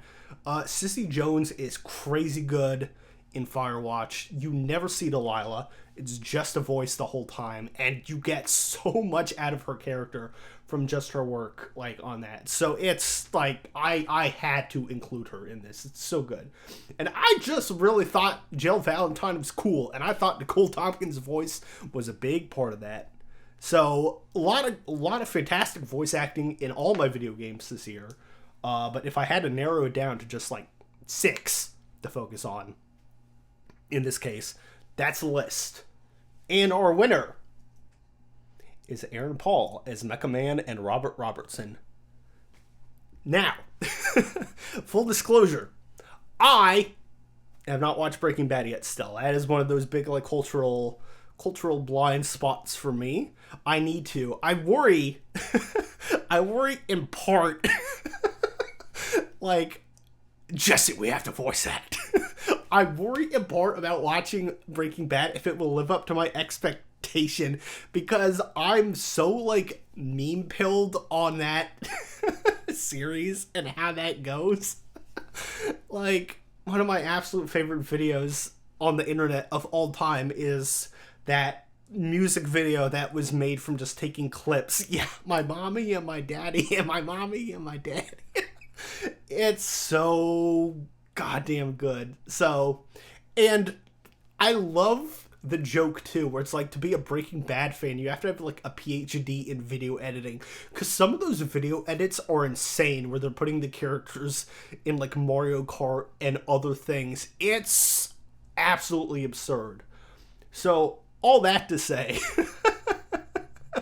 I joke, but I think Bryan Cranston did also have some voice only roles at some point that were good. Actually, yeah, Bryan Cranston cut his teeth as a voice actor really early on in his career, in the late 80s, early 90s. He's actually a lot of Monsters and in Power Rangers and the early on stuff. Yeah, he was Fei Long in the Street Fighter 2 movie. Bryan Cranston is just one of those cool dudes whose career is crazy. It's so funny, he went from the dad on Malcolm in the Middle to Walter White, but he was also a recurring character on Seinfeld. He did the voice acting stuff. Bryan Cranston's just a cool guy. I wish he was in the goddamn 2014 Godzilla movie for way longer than he is. That was the biggest mistake of that movie, I feel like. But yeah, so in part, Aaron Paul gets my vote, gets my tip of the hat salute on this one for a couple of reasons. So all that Breaking Bad memery stuff where it's like, this is what I know about it. So I was impressed. I was really impressed with his role as Mecha Man, because the only other voiceover I'd heard was him playing a character on Invincible, where the character sounds like the meme version of Jesse to me, where he's just constantly like yelling and just like sounds slightly on the verge of tears. And so, you know, Robertson, he's so good. It's such a stacked cast. You've got Aaron Paul as the lead character. You have Jeffrey Wright in there. Who was the Invincible? Powerplex, I think, is the character. You've got all these Critical Role actors who I know for not Critical Role because I know them for all their other voice stuff. Laura Bailey, Matt Mercer, Travis Willingham, all these greats. And then you have like an absurd, like, here's all these internet people that are really doing good in this. We got Joel Haver, voiced Critical, etc., etc. It's whoa. So first off, I think the fact that he stands out so well in such a crazy, stupid, stacked cast is a big part of why I give him the nod here. I think he really... Robert is very much so a wish fulfillment kind of character, right, for the player. Like, you're stepping into his shoes, you're in charge of him, and it's done in a really well done way, I think, where it's not just like there's enough of his own personality and stuff. It's not a completely blank slate that you're just kind of like picking and choosing a little more with certain aspects. And I don't know, I just thought he was really good in the role. I really think there's like a dry wit and sarcasm to him, but it's never overpowering. Like, it just feels... It's really hard to explain without just playing the game or watching the game or listening to his performance. It's just really good. That's all I can say. So yeah, bitch. Oh. Now here is not quite an award, but more of an acknowledgement. Speaking of voice actors, because I love them so much, and it's always like, oh hey, I love getting to pick up on, oh, I recognize that voice. If you saw one of Addy's recent Mega Man streams, Mega Man 11, I think it was, you can see me at some point in the chat just going like, oh, I think that's Doug Stone. Oh, I think that's Erica Lindbeck. Oh, I think that's Keith Silverstein. And just being right, because I have an ear for it, I guess. I can't do math, but that's one of my talents, so woo. But yeah, so there were a couple of reoccurring actors that I heard multiple times this year. And that's always fun. I love recognizing actors and stuff. Like Alejandro Saab, who's also the VTuber Sayu. Cool guy. Great guy. He's Akihiko in Persona 3 Reload. He was also Kyle in Lunar. And I'm sure I heard him in other stuff. Susie Young, who we mentioned before, was Hinako. She's also Fuka in Persona 3 Reload. But the person I'm giving the shout out to in this particular case is Erin Yvette, for being a vocal chameleon in terms of the fact that she is both Dora and Scylla in Hades 2. And then she also got to be Blonde Blazer, which in Dispatchers I was like, which is the correct choice. Invisigal people, get out of my face. No, just kidding. It's fine. But I am a Blonde Blazer man. And I have not played Genshin in forever. But her character Arlecchino is probably still like my favorite damn design in that game. Morally ambiguous woman with multicolored hair and in a suit. I eat. I am seated. But yeah, like, oh my gosh, the fact that she had... Don't red card me. But yeah, like, I would be giving it a loan for the fact that she's Dora and Scylla, because those characters sound completely different. Like, you can hear a little bit with between Dora and Blonde Blazer, I think. You can catch that it's her a bit if you know. but there's still a pretty big difference. But yeah, like, just so fun. And Dora and Scylla are probably two of my favorite characters in Hades 2. They're such fun characters to run into. So I'm like, you know what? Yeah, shout out to you, Aaronavet, for being in two of my favorite games this year as some of my favorite characters. Blonde Blazer Supremacy, we rise up. All right. So, what is this? What is this? Also not really a reward, more of an acknowledgement. Cursed with Apollo's Gift of Prophecy. For those unfamiliar with that, it is random internet users just trying to be comedic. Then you have Apollo, and what is he holding on to that the VTuber's blocking a little bit? It's the Gift of Prophecy. There are so many times on stream where I will say something like, oh, all I have to do is this, and it'll be okay. This boss fight's a little tough, but as long as I do X thing right, it'll go right.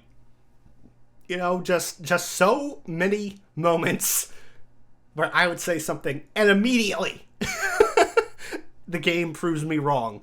Within seconds, sometimes. Like, never longer than a minute. Seconds of me saying, oh, this thing, or as long as this doesn't happen, I'll be okay, and then said thing happens. So honestly, there's no list here, because that probably happens at least once in every playthrough of every single game. But I wanted to highlight what I thought was, yeah, everything will go fine, and then explosion.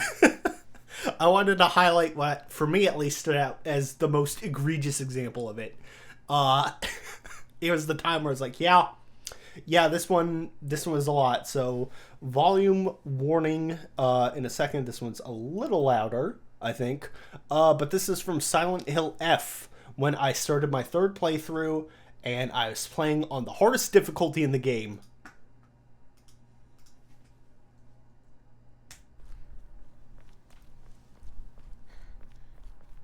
Okay, so far so good.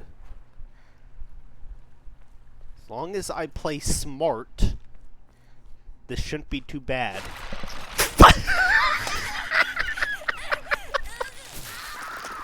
God damn it.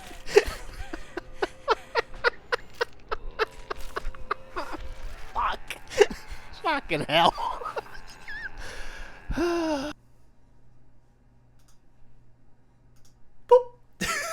Yeah, like that's the one that stood out to me. It is, I think, maybe, like, if you time it out, I think it's maybe a second, like a singular second after I say, this'll be fine, that the mannequin pops out and gets me.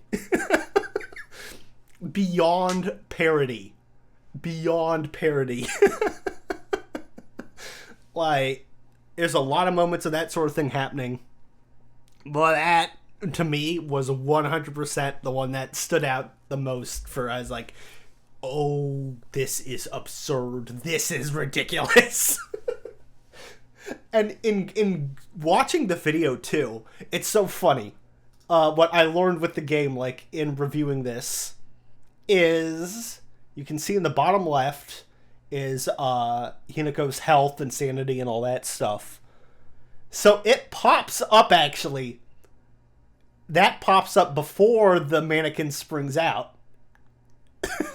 So, like, the game, there's a very subtle, oh, you're in danger now, that happens while I'm still speaking, I think. It's so funny, like, too quick to be a proper warning, but it happens.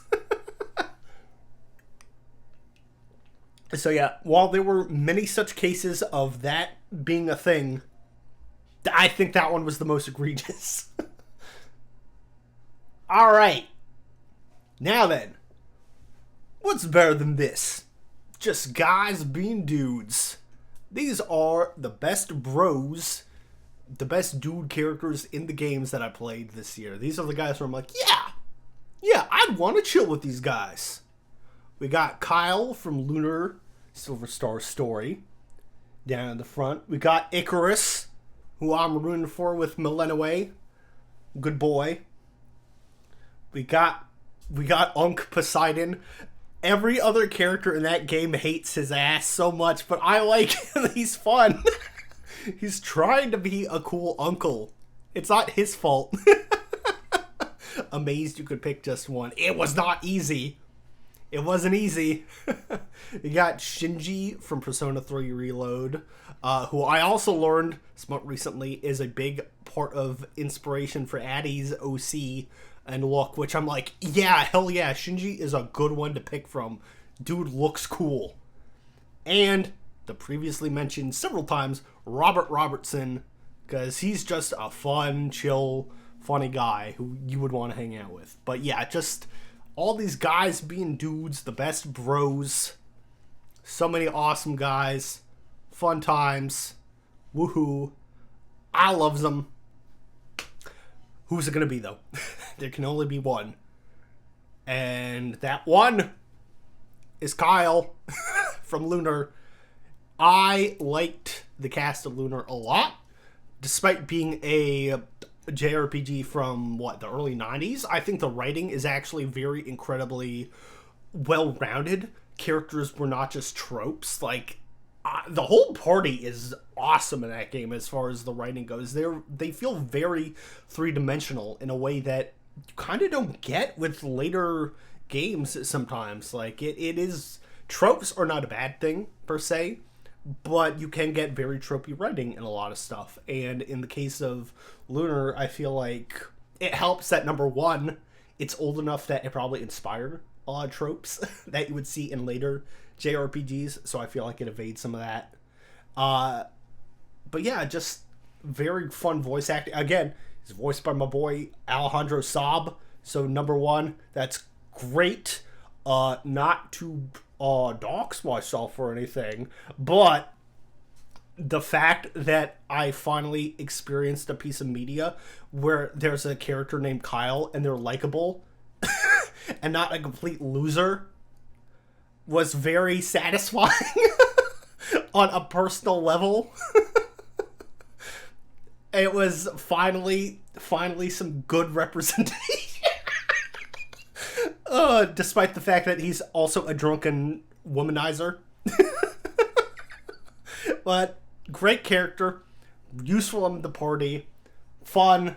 I should have included the shot that I loved getting of just his bare ass in the river when they're all bathing. Kyle rules, though. So he's, there were a lot of great dudes to hang out with, just guys being dudes. But I put Kyle a step above the rest.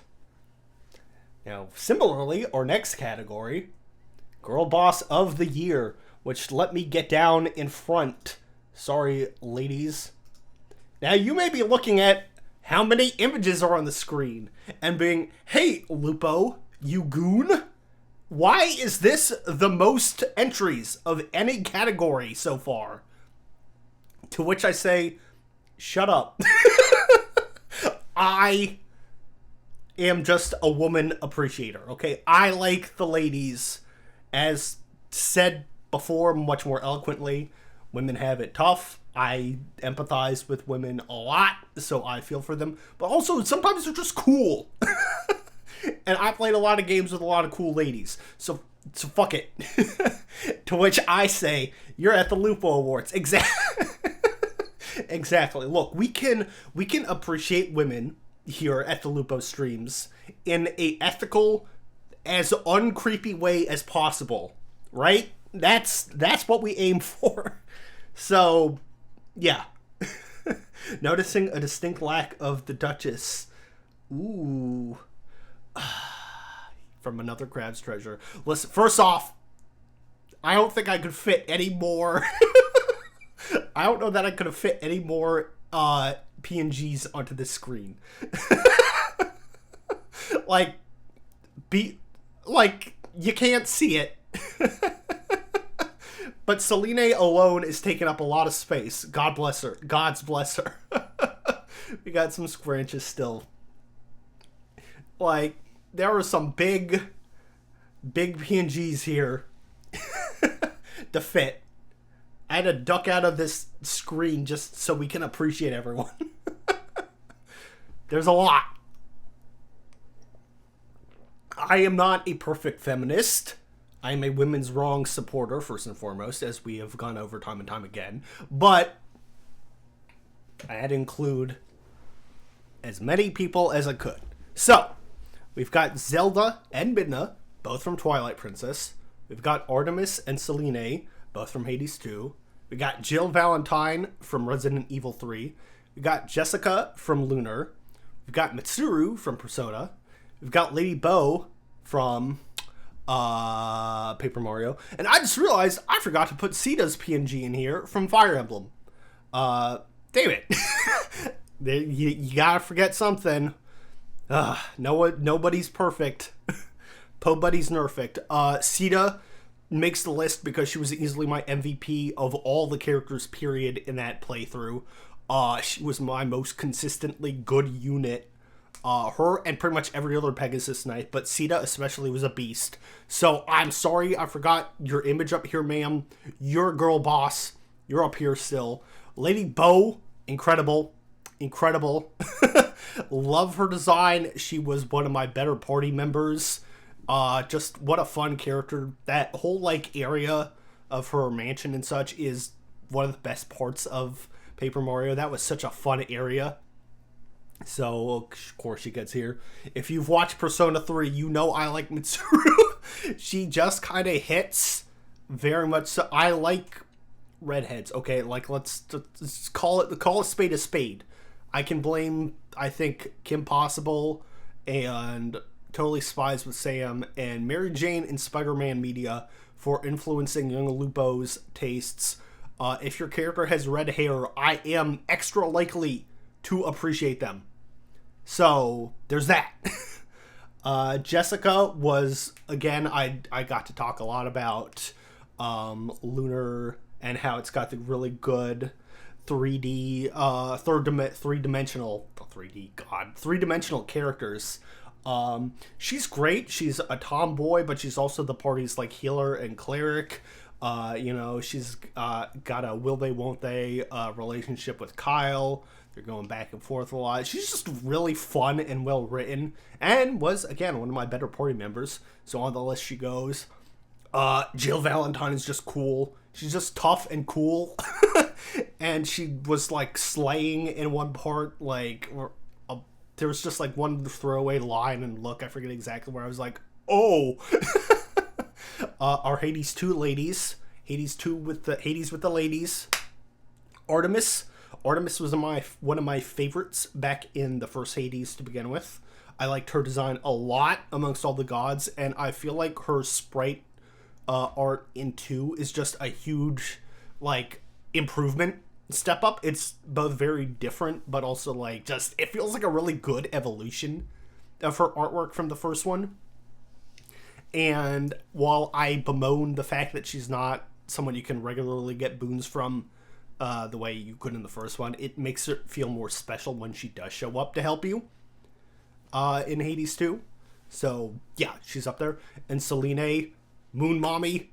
First off, those moon upgrades are lifesavers in so many of those runs. Like, makes a big help. She's got such a great, elegant design. Really fun. Really happy with her character. I think she was the first one, because I've been playing Hades 2 still. Post-credits roll. I think she's the first one I maxed out the bond with. She gets all the ambrosia. And then, gotta give it up for Zelda and Midna in Twilight Princess. Zelda's design in Twilight Princess, I think, is my overall favorite Zelda design, period, of all her incarnations. Again, I haven't played many Zelda games yet, but I've seen a lot, I've looked at a lot, and, playing Smash over the years, I've gotten to see her various designs. I think Twilight Princess Zelda is what I think of when I think of Zelda in terms of just her appearance. It's such a good, like, strong, regal look. I don't know, I just really like it. I wish she was in more of the game, is my one complaint about that. And then Midna is, your constant companion throughout. She starts out snarky. She gets all that, it is a really good design for Zelda. Yeah! She gets all that character growth, you know, starting out with just like, I'm going to keep Link in his furry boy form and ride him around, and then she comes to care more for other people, and she has a lot of empathy, and it's just what a great character, what a fun character. So yeah, those are the girl bosses that I have given much explanation for. And so, as we move on, in 2 seconds, girl boss of the year. Oh, hold on. I was on the wrong slide. It's Midna. It has to be. As many wonderful options and ladies as there are, look at her. She is the titular Twilight Princess for a reason. Like, that build up to the end of the game, you know, again, to see her true form. It's so fun having her as your constant companion throughout. She's such a good partner, deuteragonist character. And really, the fact that Link is kind of a blank slate, silent protagonist, I think really has Midna in that protagonist role for a lot of the game itself. And she's the one, again, who gets the most character growth. You know, she starts out... I'm glad Kira is happy with this decision. She starts out, you know, like I said, like, not caring about anything as far as other people's troubles. She's very selfish. But she develops a big heart and empathy for all the Hylian people as the game goes on. And it's good. It's good. You know, that's what I need. I was like, that's a good Lupo emote that we'll need for this coming year, is a feral face. Because good Lord knows there's plenty of that to be had. But yeah. Like, and the fact that the whole build-up of the game is like, yo, here's what Midna looks like. For real. Like, absolutely amazing. I can't... Her imp form is fun. Who doesn't love a short stack? That's an insane statement to make. I'm sorry. But, yeah, her, like, gorgeous, ethereal work on her true form design. And...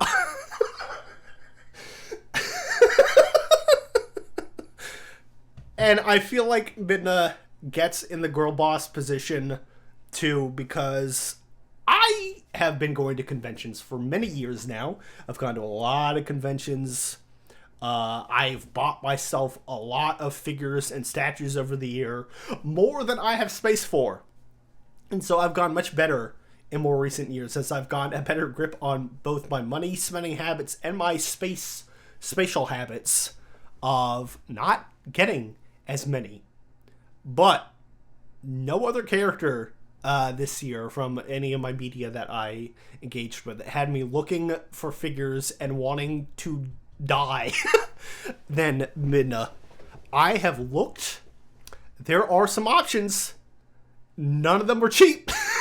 None of them are cheap. Not if you want a good looking Midna statue. Not if you want one that looks good. Is it first 4 figures, I believe, which is like at a print. First 4 figures, Midna. And like, this is what happens.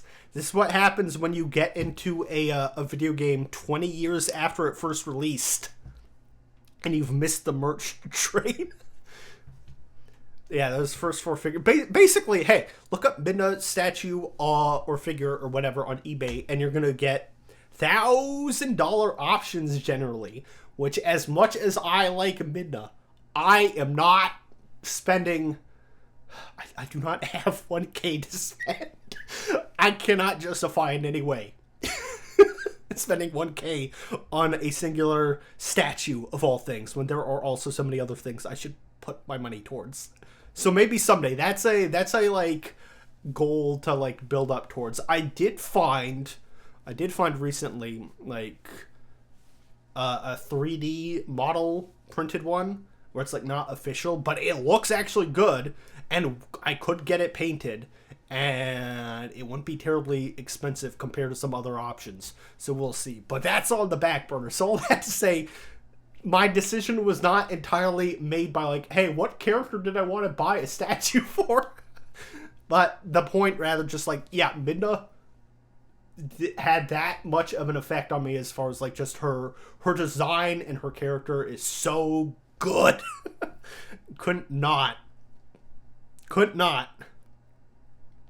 me see. I gotta pull up. We will be running an ad break shortly, which is good because we're going to get into our Lupo moments and comments next, which are going to be videos to play. So we won't want interruptions for that. But let me see if I can find it. I've saved some sort of tweet or Tumblr post or something where it was, oh god, I don't know if I have it anymore, but it was about Midna, and it's like, hey, does anyone remember like in Twilight Princess at the beginning when you're a wolf and you're chained up and this girl is like telling you what to do and ordering you around and bossing you around? Does anyone remember that awakening something? And like, I can see that happening. If you were, I mean, let's be real, Wolflink probably was a furry awakening to to certain children. Was like, oh, it's pretty cool. Oh, I have a persona now. Okay, cool. I'm sure that's exactly how they said it also. I'm sure that is what it was. But anyways, never mind that shit. Ads are about to start. Take one last look at Midna. And when we come back, we're moving on to the Lupo Out-of-Pocket Comment of the Year Award and the Lupo Moment of the Year Award and so much more. So stay tuned, and we will be right back. Yeah, oh boy, the big ones.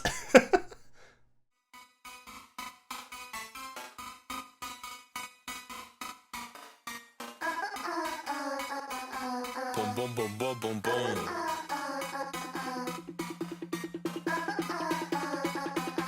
Boom, boom, boom, boom, boom, boom. She got that boom, boom, boom, boom, boom, boom, boom, boom. And now I'm in her room, boom, boom, boom, boom, boom, boom, boom. She told me come back soon, boom, boom, boom, boom, boom, boom, boom. We on that boom, boom, boom, boom, boom, boom, boom, boom, boom. Come get that boom. Boom, boom, boom, boom, boom, boom. Come get that boom. Boom, boom, boom, boom, boom, boom. Come get that. Tossing her like enchilada. She took my whole enchilada. What you need, I got a lot of. Make her sing like la di da da, bitch. On my mama, I ain't gonna stop until I'm rich. Got that money on my body and it's will it. 2K for my boots and now she tryna toss a bouquet. I dropped 2K for my suitcase and she gargle me like toothpaste. Saw that ass and I said touche. Fuck the clan unless it's Wu-Tang. Fuck your man, he just a pussy. I love roast inside her pussy. She got that boom, boom, boom, boom, boom, boom, boom, boom. And now I'm in her room, boom, boom, boom, boom, boom, boom, boom. She told me come back soon, boom, boom, boom, boom, boom, boom, boom. We on that boom, boom, boom, boom, boom, boom, boom, boom, boom. Come get that boom. Boom, boom, boom, boom, boom, boom. Come get that boom. Boom, boom, boom, boom, boom, boom. Come get that boom. Clap, clap, clap, clap, clap. She on my lap, yelling, ooh, I like that, that, that. Yeah, that's just good, New girl, she from Germany, says she like my accent. She ain't heard of me, play it right, and she'll be permanent. Baby, when you're that foreign currency, pop out on the spot like boom. Shawty says she wanna boom. When I boom, then you boom. Baby, make it boom, boom. Get up out the way like boom. Let me hear you say it boom. When I boom, then you boom. She got that boom, boom, boom, boom, boom, boom, boom, boom. And now I'm in her room, boom, boom, boom, boom, boom, boom, boom. She told me come back soon, boom, boom, boom, boom, boom, boom, boom. We on that boom, boom, boom, boom, boom, boom, boom, boom, boom. Come get that boom. Boom, boom, boom, boom, boom, boom. Come get that boom. Boom, boom, boom, boom, boom, boom. Come get that.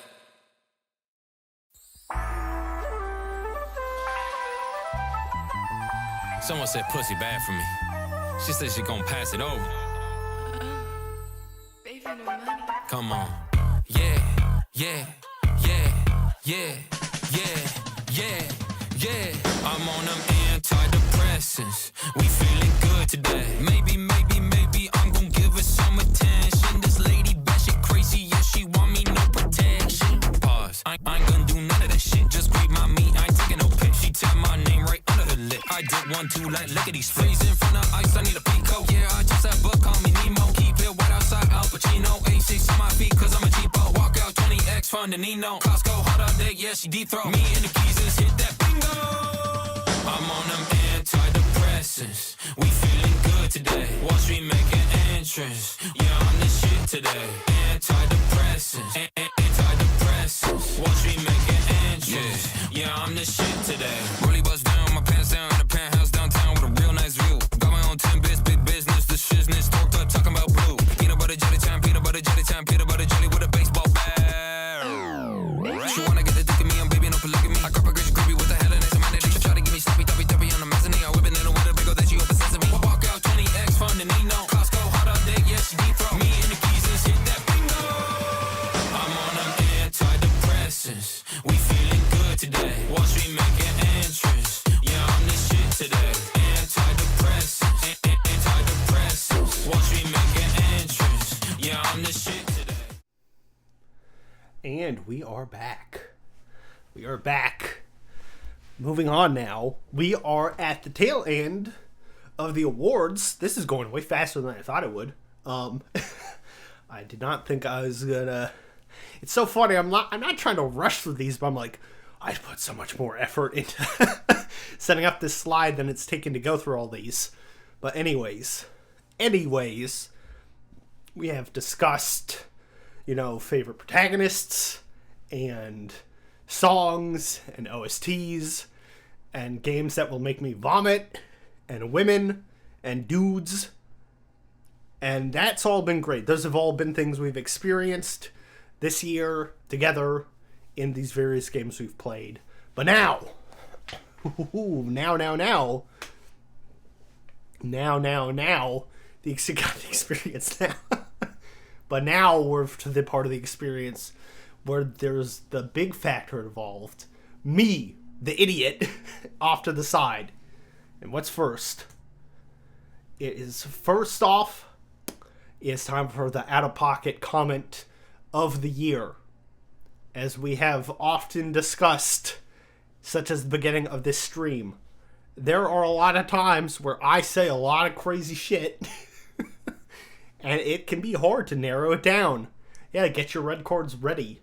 And it's time to sit back and relax and revisit what some of those exact moments were. So if you are someone who is somehow stumbled upon this stream for the first time ever and are unfamiliar with me, I am so sorry. I am so sorry. Please, enjoy. Listen, how I am not immune to large crab queen woman with her feet are pointed in a way resembling heels. She looks to have nail polish on the claws. She got the disco ball is like a big old flail. She got the crown. She's doing the oh my god, what's the Sharon Stone movie, with the leg crossed thing, the 90s thing where everyone... Basic Instinct. Thank you. Thank you for saving me from having to be like the one where everyone goes bush hunting or whatever. No. Thanks for saving me from saying this thing that I'm gonna say right now. Look, we need more contenders for we're halfway through August. Year's gonna fly by before you know it. I need to pad out the unhinged Lupo comment of the year category for when we get to January.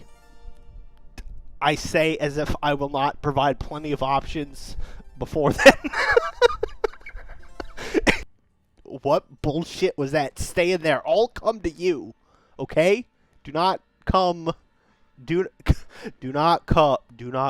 Call me Kamala Harris. the way, I'm telling you, do not come. Do not come. Listen, there'll be some baddies. There's nothing funny about Kafka, man. There's some baddies in Honkai. I'm blazing my own trail. There, you know, you got Kafka, you got Jingliu, you got Himiko. Now I got a hole for each of them. Wait. What? What was that last part? I said it's a fun game.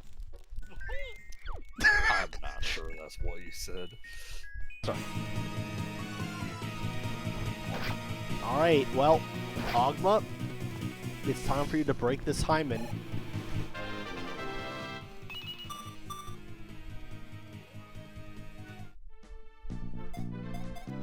Time to pick the correct weapons in the weapons triangle to break this hymen.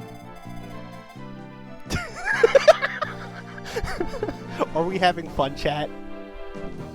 Are we having a good time? Maybe I'm just a freak. But why does this look like a penis and balls to me, the symbol on the top of these chests? I've noticed. It's just a little too pointy. Maybe it's a visual thing. It just feels like in one direction you can figure it out and look and be like, yeah, perhaps.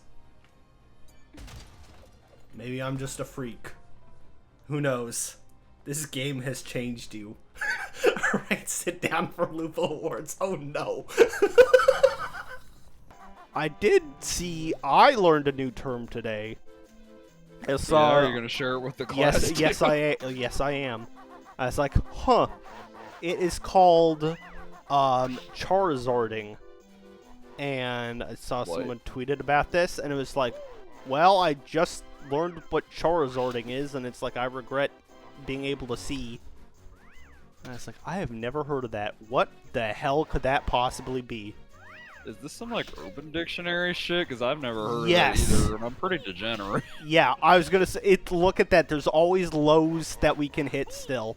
Urban Dictionary, god damn, says that it is the act of lighting a girl's pubic hair on fire whilst having sexual intercourse, and then the guy puts it out with his cum. What?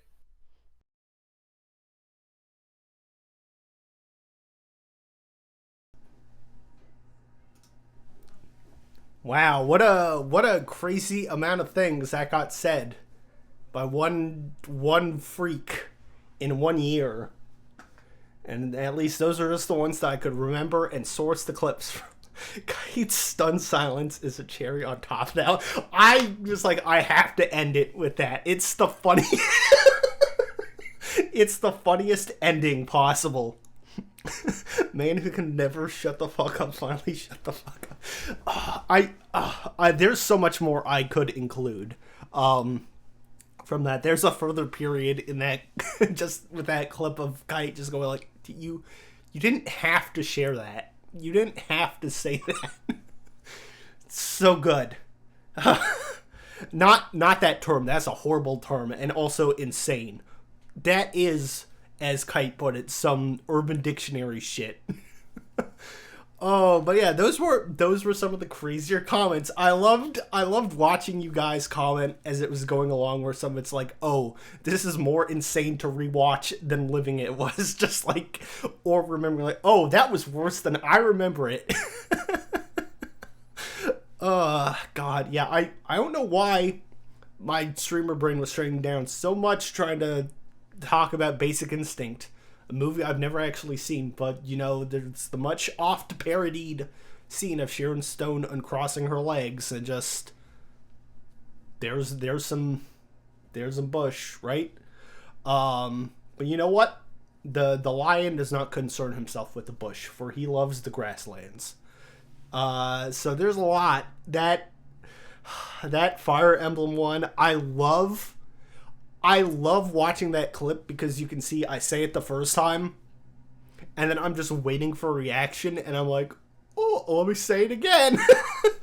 And I just get the poor follow-up from Kira and Dr. Fresh just like, God, we're watching this shit. Okay.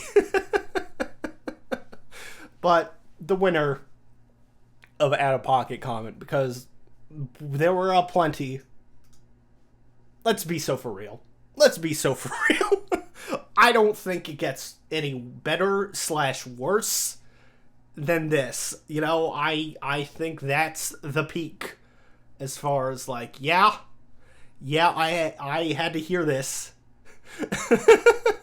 What you didn't see in that Fire Emblem clip was me stopping when I was doing to say ugh. Oh man, it's yeah, just see the wheels turning in my head. I love too. You can see them turning in the Resident Evil Do Not Come. Like as soon as I make the connection, like because I definitely fumbled the hell over my words, try not to laugh as I'm cobble hairs.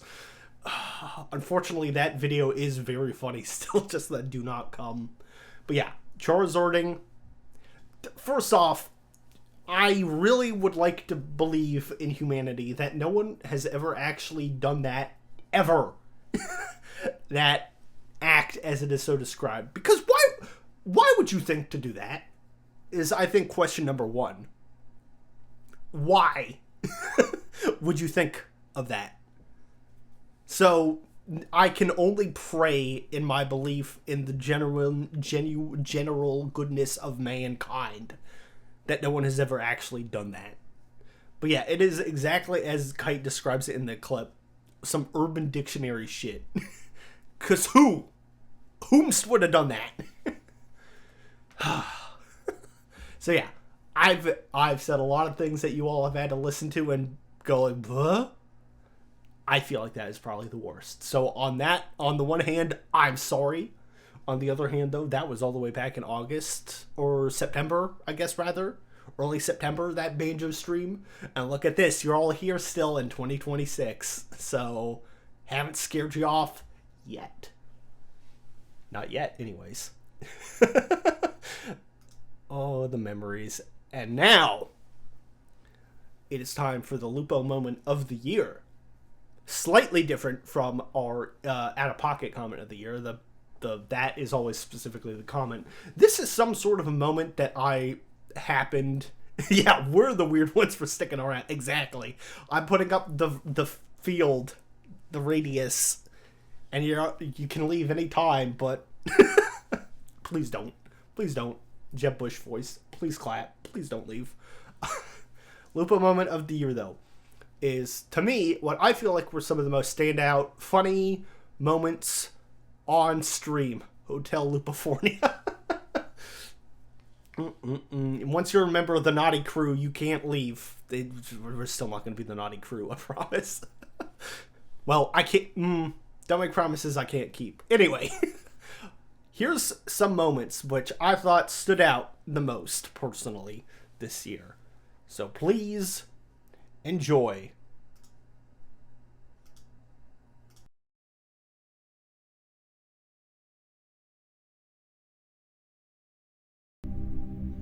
The hallways. Okay, hold on. Laufen in den Korridoren verboten. What is Laufen in den Korridoren verboten? So, let me see. So, obviously, corridor would be like, Korridoren would be corridor, aka hallway, and verboten, I know, is forbidden. As much of a stretch as that sounds. Like, obviously it's not spelled like forbidden, where you might be like, what? But verboten, forbidden, like it's the tone. And den would be the, so laufen. The only thing I don't know is what laufen is. Okay, so, anyways.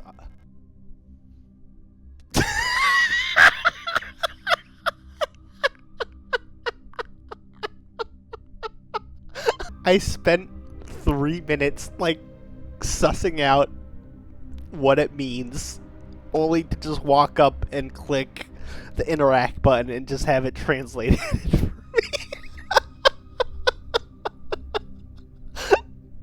You can't make this shit up.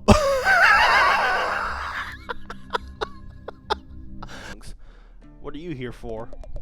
Oh, begging the Lupo. Are we gonna see you thirsting over a crab? Listen. It depends. It depends. It depends. We'll see. We'll see. Just all I'm saying is, let's not count anything out yet. Later that same evening. Oh God. Ow. Not the gasp. I'm so cooked. Is it frozen in ice, or is it just something I'm firing through? Oh my God. I swear if it's not actually frozen in ice and...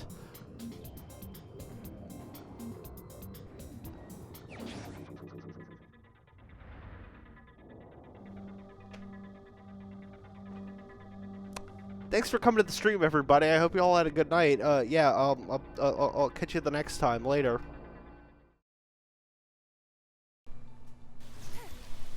Yay! These... Oh. Oh my God. These segments are cool, I say, as poor Eve is suffering. Oh my God.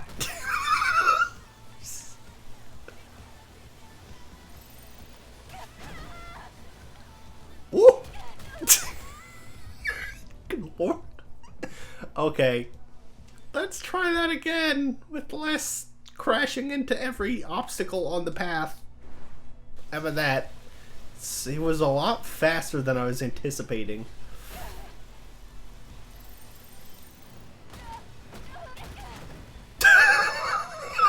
Without hitting every obstacle on the path. Bop, bop, bop, bop, bop. Ooh, ee, ooh, ah. No skill. Oh my God, she's eating it so hard because of me.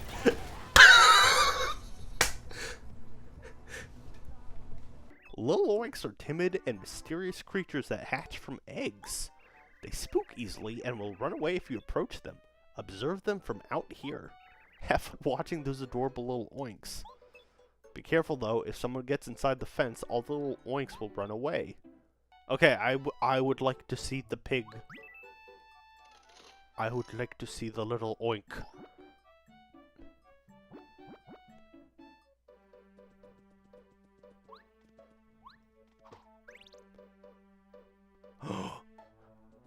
Yeah, he's cute.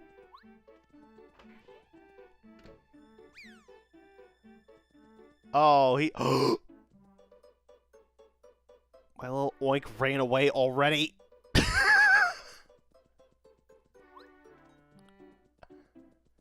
When the sign said observe from a distance, I didn't think he'd run straight out of the gate. Alright, I got that one too. Okay, good. Just in case. But I believe. Blue.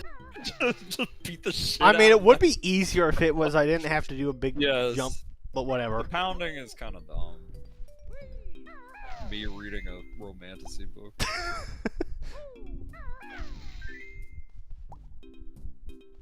Okay, wait. Now I need the help because I was so busy. Fuchsia. Was it? Oh yeah, it was fuchsia, not purple. Got so used to. You doubt my writing? Red next, or gold? No. Gold. No. Blue. No. Teal. Yes. There we go. I only ran through every other one of them. Now it's red, right? No. Now it's gold, right? No.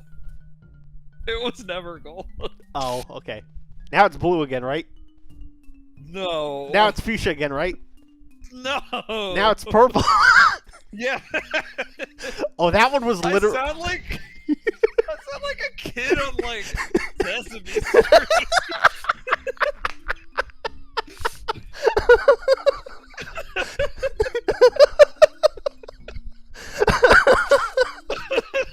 Holy shit!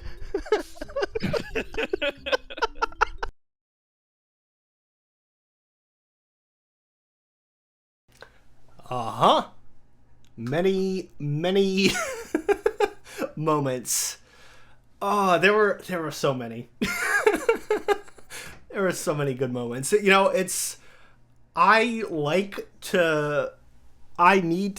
one of my goals, we will segue somewhat here, made me smile. Aw! One of my goals for the year is to actually do a better job of taking clips that you all make and also going back to my own things and making more short-form content to actually grow as a creator. You know, it's fun. Streaming can be whatever you want. If you're just like, I would like to just be a guy who streams to a small group, that's cool. And I'm very happy with the amount of people we have and the community that drops on in and sticks around. I really appreciate it. But I'd like to get more people in here. I'd like to have some more fun times, for sure. Just share more with other people. And unfortunately, you can't grow on Twitch purely by streaming on Twitch. So I do have to go into the short-form content mines. But I write down little moments from all my streams. And it's so funny, my insane note-taking. Just like, I'm looking at this top one and just some of this, like the way it's written. Persona, Blow Up Dorm, Persona, Tyler Perry, Stellar Blade, Robot Feet, Stellar Blade, Penis Box, Stellar Blade, Tunnel, Dispatch, Please God, Dispatch, Totally Spies, etc. Like, they're crazy like things, but thankfully my memory is able to remember well enough where to go back to some of these. But I need to make it easier to find older clips for myself. But this was very fun to go down this memory lane of getting all this stuff and throwing it in here. So, as for the moment of the year, before this started, I felt it was the Metroid moment in the bag. Because I think what we have to define it as is what counts as the Lupo moment of the year. Is it just me being the dumbest that I've been? Or is it the most overall entertaining moment? Because if it's the dumbest, yeah, sure, it's the Metroid clip. That one is insane. I will never live that down. 5 minutes of being like, I don't know what to do. And I just never tried jumping forward towards the item. That was all I needed to do.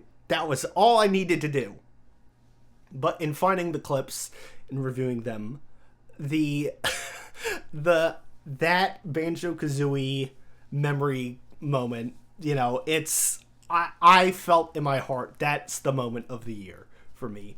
Because, as you wrote, Kite, made me smile. It made me smile going back and watching it. It's a completely organic, unintended bit that works out so well.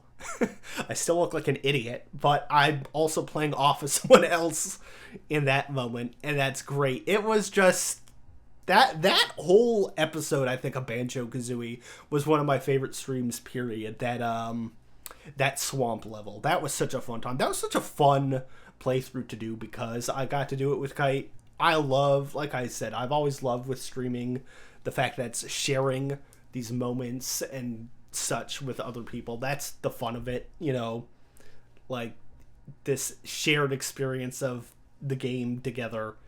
And so it was extra nice playing with Kite, you know, and just, God, it's so funny. It works out so well. Again, literally going through every single color. And I think that's one of those Apollo moments too. I'm pretty sure at the start of that memory matching game, I say something like, oh, I'm actually pretty good at these usually. But thankfully, Kite was keeping track of the correct colors, since that is so easy to forget about. But yeah, that was a good one. That was my favorite moment in a year full of a lot of games and a lot of fun moments. I think that one is at the top as far as just like, yeah, this was a funny, this was a good one. Very encompassing of the vibe you get coming to these streams, I would like to think. So, we definitely need to do Banjo-Tooie at some point, Kite. I would like to do Banjo-Tooie. And other games, perhaps, that will make me not crash out as hard as the final boss of Banjo-Kazooie did. But we'll do stuff. We'll definitely do it. God, what a fun little stream that was overall. But yeah, that oh, the memory. And yeah, the Signalis one was that was the first one with the German translation. I cracked up, I think, more than I'm like, wow, that really made me laugh. Like, looking back at that clip, I'm like, the audio was peaking. It's when I was using my less good microphone then too, so it sounded like shit a little. I had to edit that a bit. I'm just like, yep, that's just, it's that easy to check the translation. And the Stellar Blade Tunnel was fun in the sense of like, oh god, I'm really not trying to mess this up, but as you can see, lots of contenders for Lupo Moment of the Year. And of course, everyone remembered me thirsting over a crab. See, it was there. I didn't forget. Pepperidge Farm remembers. And now, with all that said, it's time for our final award of the year. Dun-dun-dun-dun! The Game of the Year. 2025 Game of the Year, which usually, given the way I play games, is not going to be a 2025 game per se. But funny enough, this was actually a year where I played a lot of games that came out in the actual year. So we've got Paper Mario, Hades 2, Legend of Zelda, Twilight Princess, Metroid Prime Remastered, Silent Hill F, and Dispatch. All amazing games in their own right. I had a fantastic time playing all these games, so many of them. You know, I played a lot of great games this year in general. I like to think I usually only play games that I will enjoy to some degree.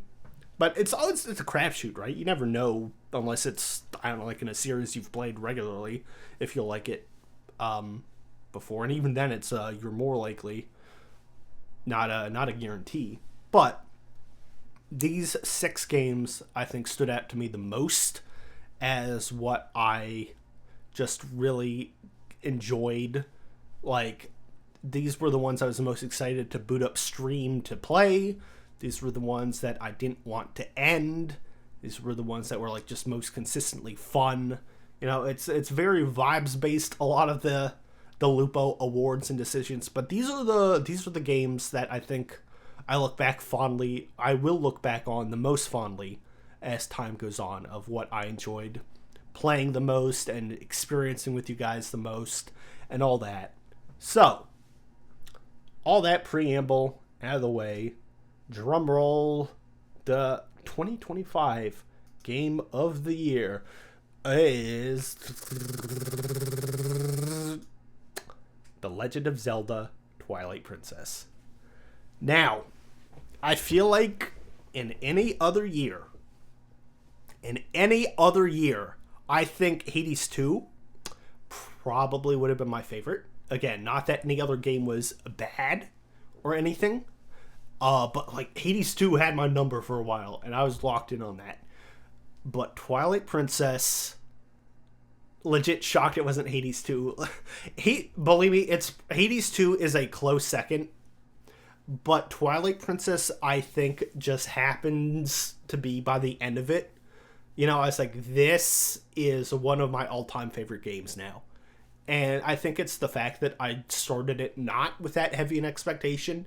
It was, hey, I played Wind Waker last year, and finally I finished a Zelda game, and I liked it a lot. This was good. Let me play this other one I have on the Wii U.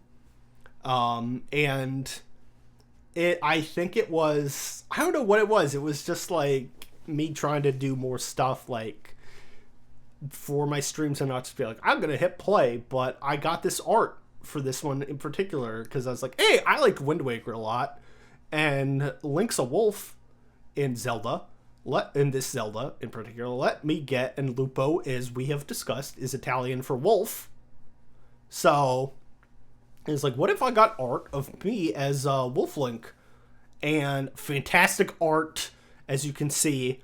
My dumbass, I do not have the artist's name up, but I know I credited them on all the the other tweets and such.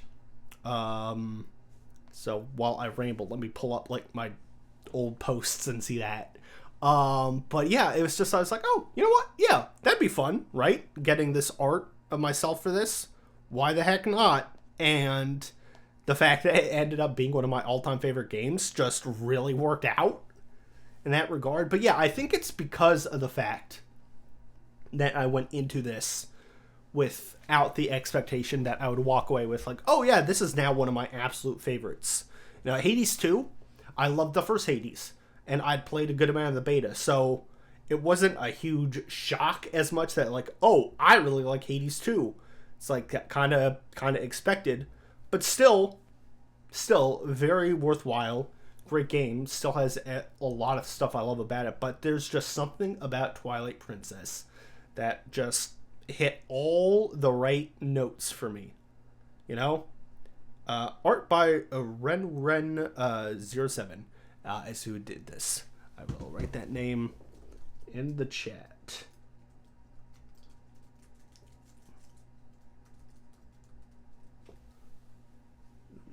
No, auto spell is like, did you mean this? No, I meant this. Okay.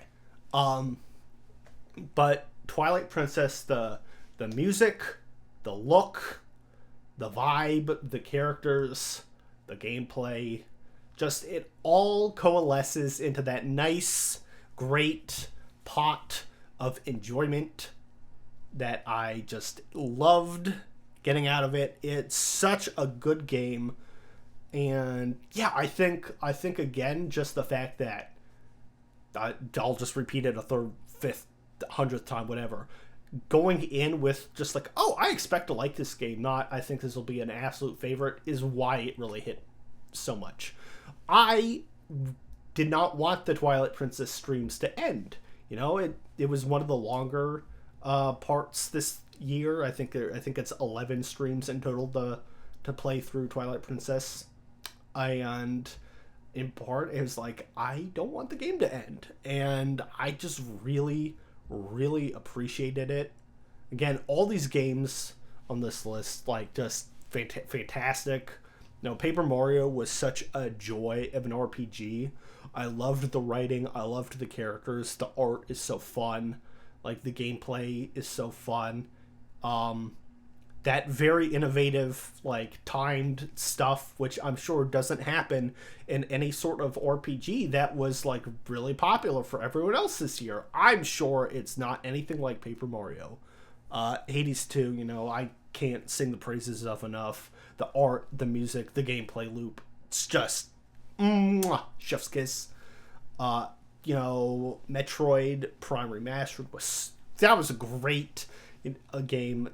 Taking the Metroidvania format and translating it well into a 3D game was crazy, but it works. Silent Hill F, you know, fantastic game. Like I said, I loved the horror of it. The designs were sick. Both sick as in like, yeah, that's cool, and sick as in like, oh, that's gross as hell. I don't like that. Which is what you should have in a horror game.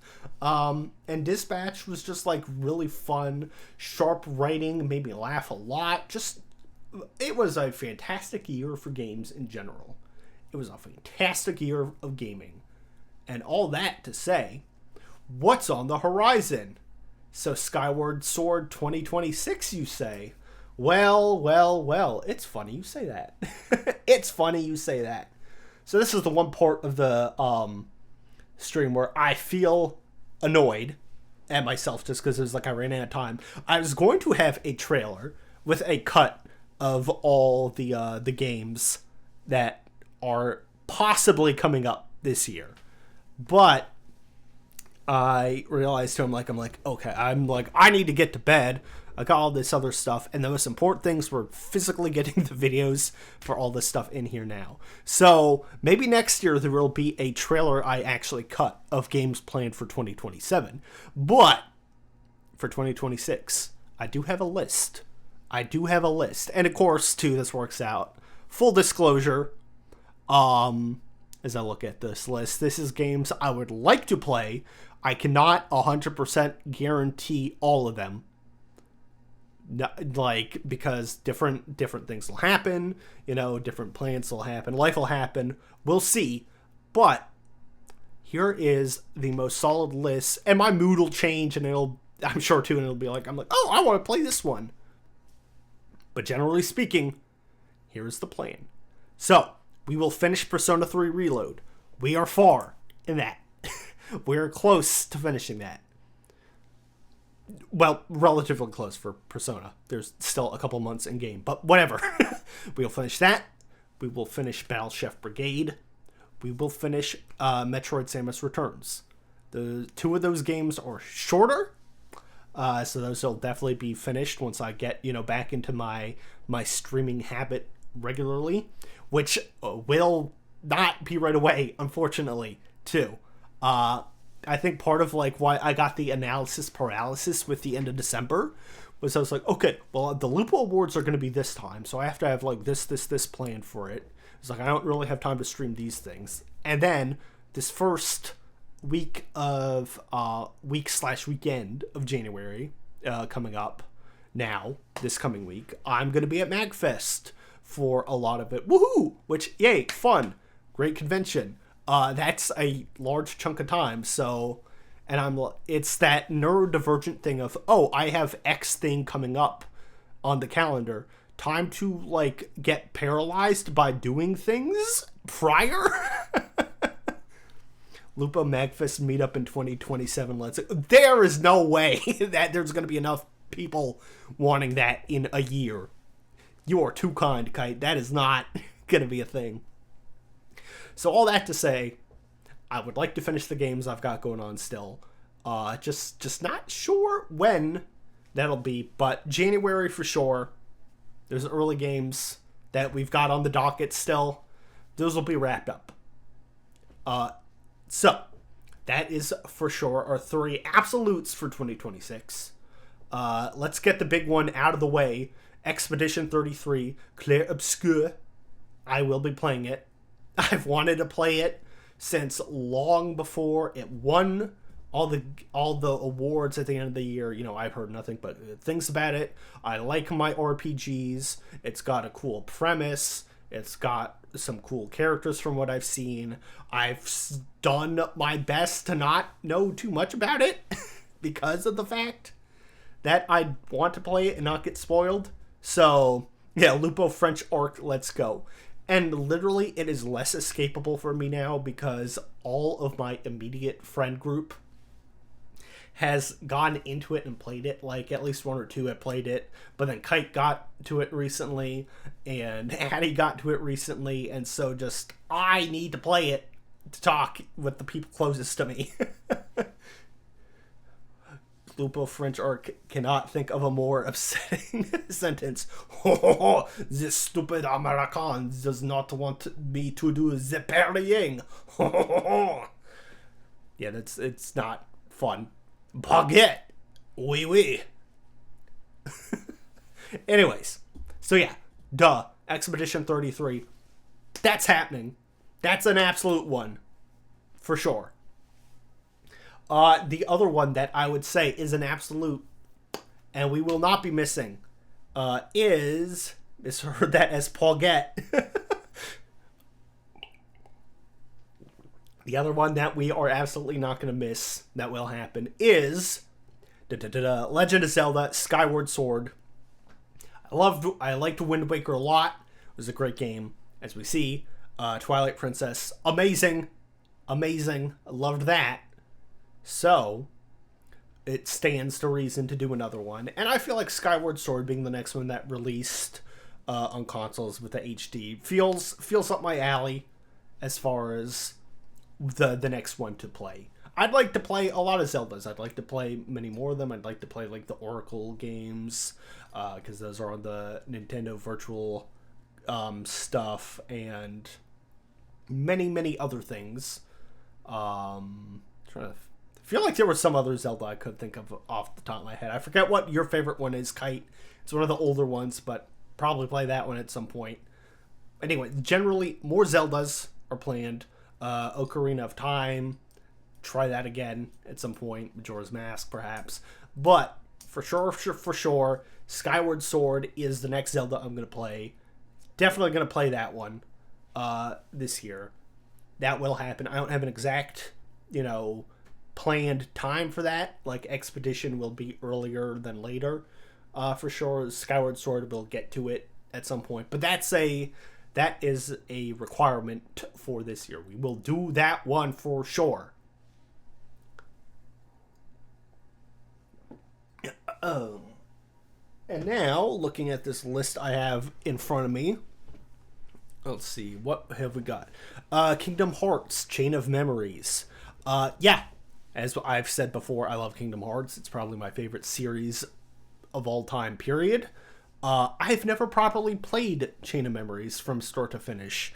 I tried it on the Game Boy as a child, and I was not smart enough to do that, because that game was hard. And I never got into it with the HD re-release, where it's the updated remake of that. But I'd like to give it a fair shake and actually play through that. So that'll happen at some point. We'll do Chain of Memories. Final Fantasy X. Again, RPGs, they're difficult. I love them. They're one of my favorite genres, period. They're so goddamn long. I would like to play Final Fantasy X. I played, before my streaming saga started, a decent amount. I played a decent amount of it. And then Elden Ring came out, and I got hit with Elden Ring FOMO, and I dropped FF10, and then whoops. There are games that, like, if you drop, you will not come back to them, and an RPG is unfortunately that sort of case. But I really liked what I'd seen of FF10, both over the years and when I played. So I'd like to make a concentrated effort in playing that one on stream, actually.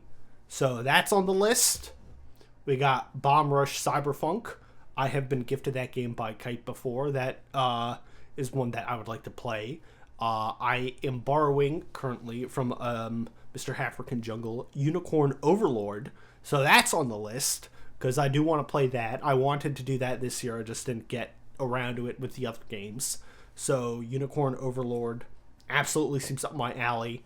Fire Emblem-esque. I love Vanilla Software's artwork. So that's on the list. Shantae Risky's Revenge. I liked Shantae, despite the outdated gameplay aspects. That first game was imperfect. But I'd like to play more of them, especially as the gameplay gets tuned more. So we'll go back to that. I'm so impressed with the big old games you can consistently play through on stream. If it's going to be more than 4 streams, I get so intimidated. That's fair. I mean, listen, we are 2 years into streaming now, right? We're celebrating 2 whole years of this dumbass playing games. It's a lot of trial and error, too, to figure out what you work best with on stream, because the streamer brain is real. So it's like, what is the most fun for me playing? What am I able to properly, consistently engage with chat while I'm playing, etc.? It's a lot of trial and error, and not all of them are going to work. So I feel that. I definitely feel that, and it's, I think, part of what the December malaise was my current setup of games was not quite so simple. Metroid Samus Returns is slightly different from my usual gaming setup, because 3DS, so that means I had to put a little more concerted effort into making sure it's scuffless. And so it was not like, I'm like, okay, yeah, I'll just pop on and play Metroid right now. It's like, oh. And then just, whoops, I fell behind on the other stuff. So I get it. I totally get it. And it, like, the nice thing, at least with Expedition, is I've heard from people, and I've seen on How Long to Beat, that it is shorter as far as RPGs go. Kite got the platinum, took him about, like, 50 hours to do all that, I think, and it's, like, probably closer to, like, 30 for just generally beating it. So I'm less intimidated when it gets to that stuff. Like, I don't see myself per se playing an Atlas game like Persona ever again, necessarily. As much as I've enjoyed the Reload playthrough, I started that in July. I started playing that game in July, and obviously I took breaks for a couple other things. Like, October was all Hades and Silent Hill, pretty much. But that's a lot. It's a lot. So I don't think a Persona-style RPG is necessarily going to happen again. You know, more manageable RPGs. Because we played Paper Mario. We played Lunar this year. And those were in that much more manageable, like 25 to 30 hour range. So kind of that sort of range I think is okay for an RPG. I say, as I already said, FF10, and I'm sure that's not going to be Persona length, but probably closer to that than Clé Obscur. But all that to say, yeah, Dr. Fresh, you're doing all the Mega Man games this year. That's going to be fun. Yeah, there's an RPG on the list. Yeah, you know, How Long to Beat is One's Friend, for sure. I always take like a couple hours longer than whatever the average is on those. But, yeah, the RPGs, love them. Gotta be conservative with them and careful. Super Metroid is on the list. I feel like I can call myself a Metroid fan now. I liked Zero Mission. I liked Prime Remastered. And I'm liking Samus Returns so far.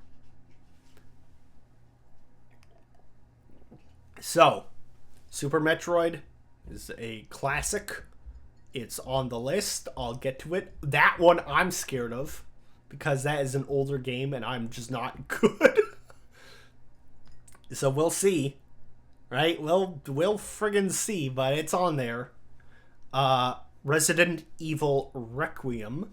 That is the one actually releasing this year game that I have on here for sure. We'll do that one.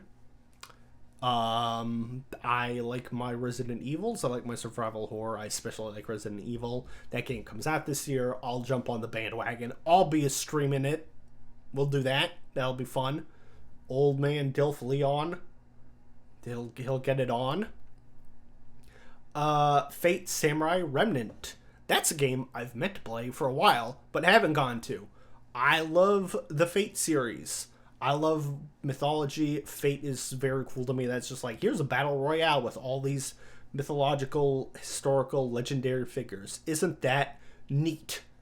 And so that one, which plays kind of like a Souls-like almost, is my understanding. Like, it's an action-y, Stellar Blade sort of like style game. I've meant to play for a while. I just have not yet. And actually was meant to be one of my earlier...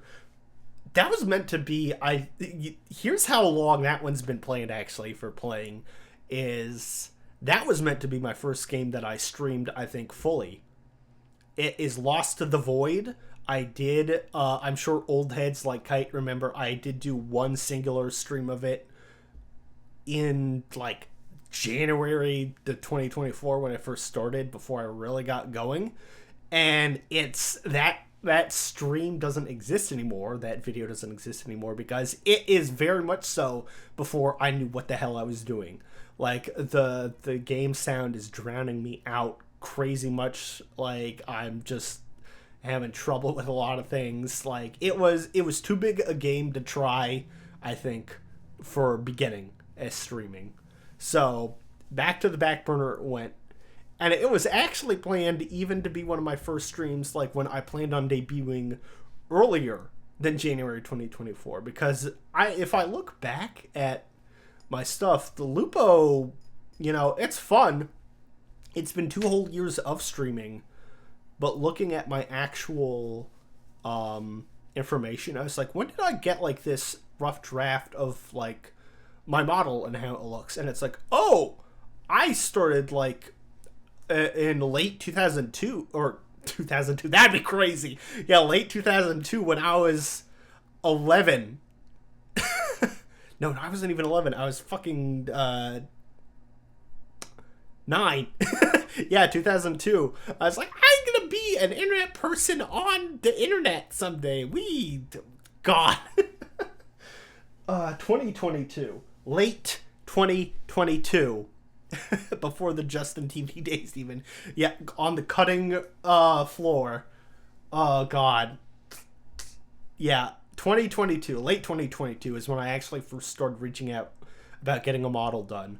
And then sometime 2023 is when I started getting all the actual gear I needed for streaming. So, all that rambling to say, Fate Samurai Remnant has been on the back burner as a planned one for a long time. So, it's been planned for a while. So, I would absolutely like to get to that one this year. One that should maybe be a one-off stream or shouldn't be too long. Star Fox 64. I have never actually played Star Fox 64 front to back myself, but it's a favorite of a lot of friends of mine from growing up on their N64s, and I know it's a short game.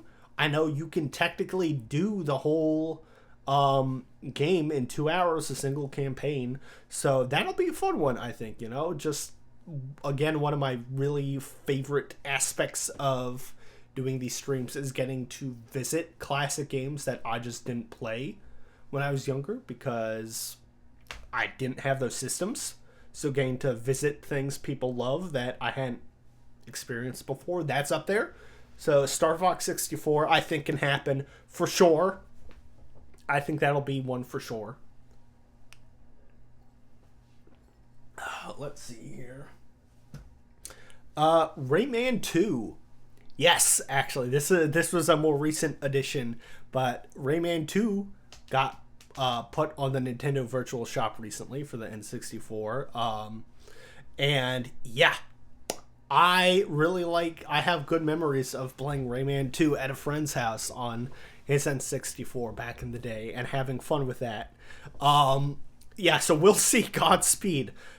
It's a different time, and we'll see as an adult, but I always really liked the vibe of that, so I'm just kind of like, yeah, I'd like to give that one a try. Voice of Cards, The Isle Dragon Roars. You may be like, what the hell is that? And that is a Yoko Taro game, aka the guy who created Nier. That is one of his things. How would I describe Voice of Cards? Voice of Cards. Let's see. 2021 role-playing video game. It's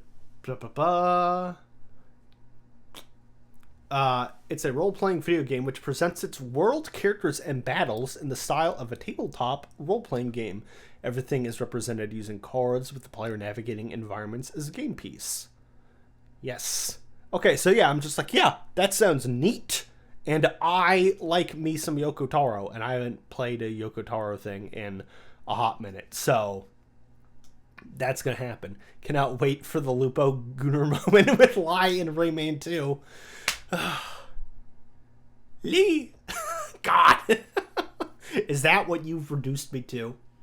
I mean, I say as if we didn't go through plenty of moments in this awards to suggest, yeah, that's a fair thing to associate me with. Fair enough. So there's that. I would love to play Valhalla, I believe is how the game is actually pronounced, but it is VA11-Hall-A, and that is I think it counts as a visual novel game, but where you're a bartender, a cyberpunk bartender. I just think the art is neat. It doesn't look too long. It's been in the backlog for a while. That one would be fun to get to. Let's see here. Ooh, as far as RPGs, I can't make a guarantee of this, but I would like to play Xenoblade Chronicles.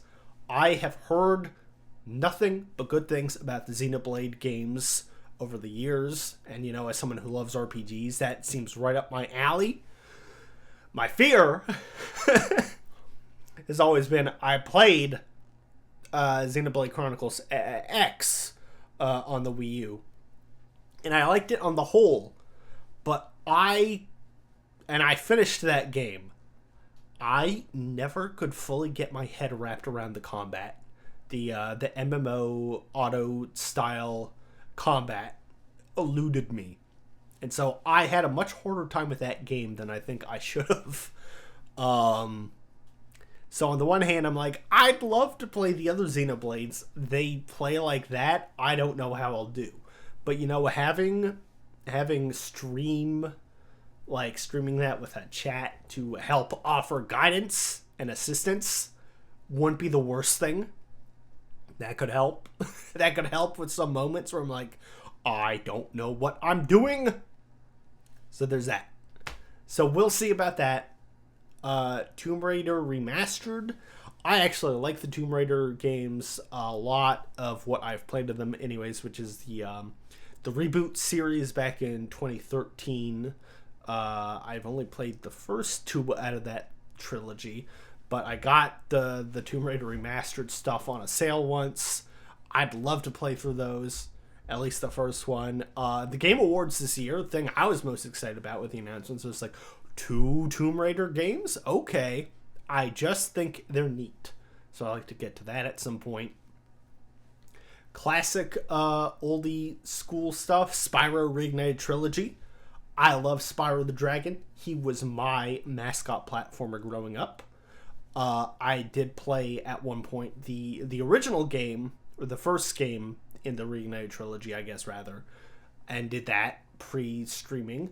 That would be fun to go back and redo on stream. And then I'd love to actually get to Ripto's Rage and or Year of the Dragon. Year of the Dragon, the original, I loved as a kid. And I definitely rented Ripto's Rage as a kid, but I'd like to fully experience the remake of that. It's like, yeah, you think there will be Gunnar moment with Lee in Rayman 2. Get ready for Allura in Spyro. That's my warning to you. He's coming. Watch out. Watch out for this guy. Oh my god. I'd like to play the original Devil May Cry. That would be fun. Just more character action stuff in general. I have Witch on the Holy Night in here, which is a straight up just visual novel from the creators of Fate, as it were. I think a visual novel would be really fun to stream. So that would be good. And I have it. I own it. That'd be neat. So I'd like to slot that in at some point, And hey, maybe we'll eventually get to Tsukihime and Fate Stay Night itself at some point, especially since, oh my god, Fate Stay Night is over 20 years old now. And we got the recent, oh yeah, brace your vocal cord. Brother, I'm feeling it now. I'm like, oh, I'm out of practice with streaming with despite all the hydrating I've done. I've yapped a lot today. More than I normally would, to be fair. A game gives you a few more yap breaks. So we won't be going quite as long as I thought, per se. It's like, oh yeah, we'll do so much stuff today. Tsukihime is also very dark, fair warning. Yeah, I'm definitely aware of a lot of that, at least. I know it can go dark, so those are ones I'd like to do. And our final two are some goofier ones. Indigo Prophecy, which is the game that Quantic Dream made before they made Heavy Rain, which is also ridiculous in its own right. Indigo Prophecy, very goofy game. Not necessarily a good game. Oh, hell no. No, okay, Chris, is it possible to unsubscribe? No, Lupo, don't play Indigo Prophecy, you'll lose subscriber. I think it is smarter, generally, to play games that you will actually enjoy. But I think in terms of a God, what is it? Mystery Science Theater 3000 type like experience of playing some of those Quantic Dream games together. I think that'd be fun. I think Indigo Prophecy will be good for a lark, a laugh, etc. And the final one I would like to do. I had great fun playing Night Trap for... It got some not safe for work stuff, very easily avoidable. Ooh, I see. Oh yeah. But the last thing I have on this list is Plumbers Don't Wear Ties. I had a blast playing Night Trap for April Fools this year. That was a fun, goofy, one-off stream. Plumbers Don't Wear Ties, I remember being fascinated by back in like the old Angry Video Game Nerd video I first saw on it. And they released that, much the way that Night Trap got like updated modern releases. Plumbers Don't Wear Ties is out there. So I think that would be a fun one-off April Fool's stream as well. So that's the list as it is right now of generally what I would like to do in 2026. Again, there will be changes. My mood will change. There will be different games that we go through, etc. But for sure, Expedition 33 is a guarantee. Skyward Sword is a guarantee. Those are the absolute 2 guarantees. Everything else, a little more. Unicorn Overlord, absolutely a guarantee. Oh, excuse me. Star Fox should be easy, so that's a guarantee. And Fate Samurai Remnant, long overdue. I like to make that guarantee. Everything else, a little up in the air, but those ones, for sure. Plus, you never know when the next hugely anticipated game is going to drop in 2 weeks. A Silk Song. Exactly. Part of why the Persona interruption happened was Hades 2 was coming, and I was like, well, I love that. I know I need to play that one, so here it goes. But yeah. Also, maybe Hollow Knight this year. We'll see. But yeah, that's how it is. Obviously, times change, schedules change, unexpected game drops change. So we'll see. That's where it's at. Definitely expect the Frenchening, and definitely expect more Zelda, are my 2 promises that I can give for sure. So look forward to that. And now, as we wrap up this wonderful award show, there is one extra surprise that is coming next. And I have to use the bathroom real quick. So, gonna edge you all, and you'll just have to wait until I get right back for what that last surprise is. So don't go anywhere, or do, go use the bathroom or whatever else you have to do. But we'll be back.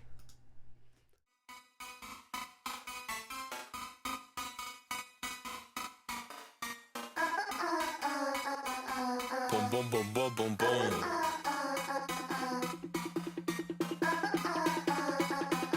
Boom, boom, boom, boom, boom, boom. She got that boom, boom, boom, boom, boom, boom, boom, boom. And now I'm in her room. Boom, boom, boom, boom, boom, boom, boom. She told me come back soon. Boom, boom, boom, boom, boom, boom, boom. We on that boom, boom, boom, boom, boom, boom, boom, boom, boom. Come get that boom. Boom, boom, boom, boom, boom, boom. Come get that boom. Boom, boom, boom, boom, boom, boom. Come get that. Tossing her like enchilada. She took my whole enchilada. What you need, I got a lot of. Make her sing like la di da da, bitch. On my mama, I ain't gonna stop until I'm rich. Got that money on my body and it's real it is. 2K for my boots and now she tryna toss a bouquet. I dropped 2K for my suitcase and she gargled me like toothpaste. Saw that ass and I said touche. Fuck the clan unless it's Wu-Tang. Fuck your man, he just a pussy. I love roast inside her pussy. She got that boom, boom, boom, boom, boom, boom, boom, boom. And now I'm in her room. Boom, boom, boom, boom, boom, boom, boom. She told me come back soon. Boom, boom, boom, boom, boom, boom, boom. We on that boom, boom, boom, boom, boom.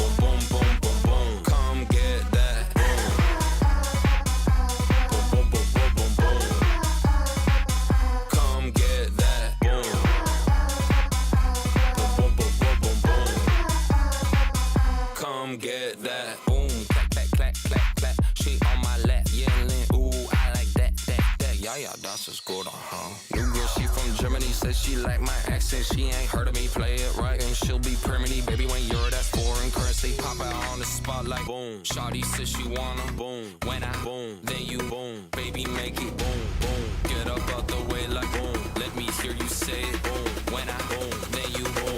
She got that boom, boom, boom, boom, boom, boom, boom, boom. And now I'm in her room, boom, boom, boom, boom, boom, boom, boom. She told me come back soon, boom, boom, boom, boom, boom, boom, boom. We on that boom, boom, boom, boom, boom, boom, boom, boom, boom. Come get that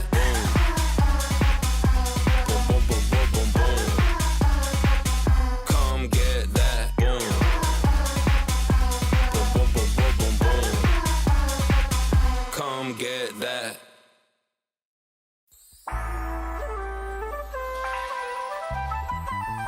Someone said pussy bad for me. She said she gon' pass it over. Baby, no money. Come on. Yeah, yeah, yeah, yeah, yeah, yeah, yeah. I'm on them antidepressants. We feeling good today. Maybe, maybe, maybe I'm gon' give her some attention. This lady batshit crazy, yeah, she want me no protection. Pause. I ain't gonna do none of that shit. Just grab my meat, I ain't taking no pic. She tap my name right under her lip. I did 1, 2 like lickety splits. In front of ice, I need a peacoat. Yeah, I just have book, call me Nemo. Keep it wet outside, Al Pacino. A6 on my feet, cause I'm a cheapo. Walk out 20X, fun to Nino. Costco, hot all day, yeah, she deep throat. Me and the keys just hit that bingo. I'm on them antidepressants. We feeling good today. Wall Street making entrance. Yeah, I'm the shit today. Antidepressants. Oh, I was like, this is a little last minute, so let's see. Oh, God. Things that should not be planned last for good reason. Alright. Okay. Good enough. Good enough. Alright, so we have done a lot of unboxing this year. That was one of our fun little things that we did. I can make that bigger. 1 second.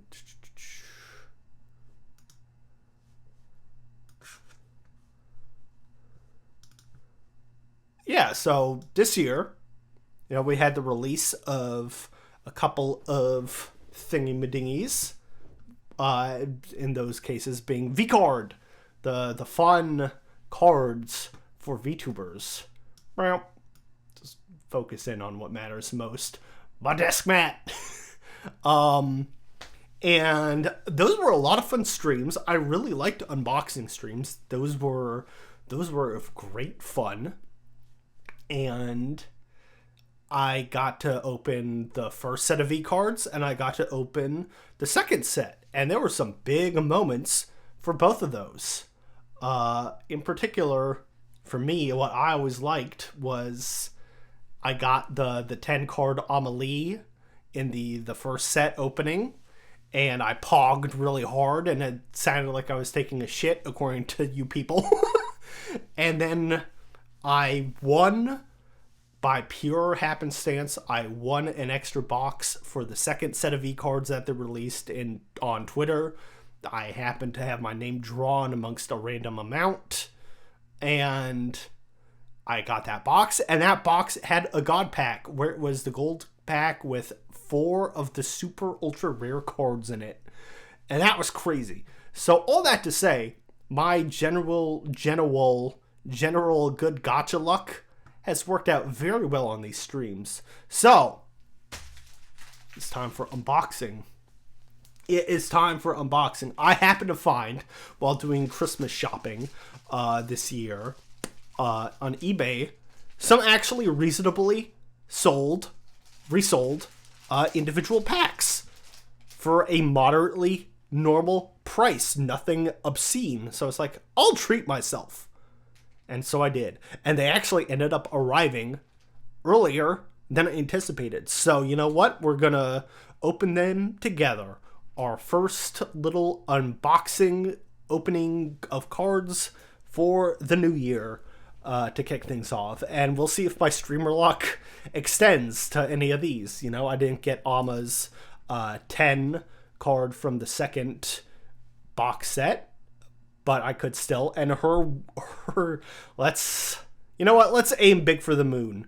Her ultra rare, one of a kind, god rare pack card, it's still out there.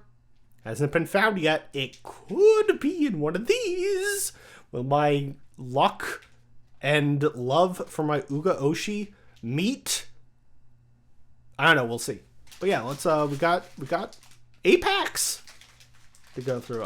So let's see. Mentally, since there's only one of silver and one of Numi, I'll save those for last. And I got, let's see, 2 Yoki, 2 Shylily, 2 Bow. Okay. We've shuffled. Let's get to opening. Let's see. Give me your luck, chat. Give me your luck on this first unboxing of the year. Okay, got Haze. Get a little mascot. Ooh, Pedal Pals. Oh, God. These cards always just make me want a mascot. They're always so cute. Limon. Okay, got Fifi. Oh, God. Got Ellie. Got me not knowing how to open packs correctly. Got Totless. Got a Crystal Cove for a little nice full card setting. Bibanos. We would start out with a Bibanos. This remains the horniest art I've ever seen in a TCG. Okay, Magic Boy. Ooh! Holographic 9-star Ariel. Nice. Ooh, and a shiny Porcelain Maid. Alright, that's a good, decent first pack. How many Bibanos are there? I must collect them all. Brother, Magic is nothing compared to this. Not yet. Not yet. At least one Addy. If you don't know, Addy, if you were at all present for the first, and by first I mean the last time I did this, I got, let me see. I have my best ultra rarest cards in a nice little folder. But I got the box topper art when you have the whole box. They would send those. I got that in the box I won. So it was Kismet. So I do have that at least. So there are like 3 types of Bibanos cards, I think. From what I remember. Alright. Let's see. Cerberus. Forest Ollie. Simp. Limu. Coconuts. Ghost Tricky. Tit for Tat. I don't know why you think this is the horniest art you've ever seen, Kite. That's Legend. Okay, Garden Keeper Sky. And Shiny Coconuts. I feel like someone could make hornier TCG art. I feel like it's a possibility. It'll happen someday. Someday.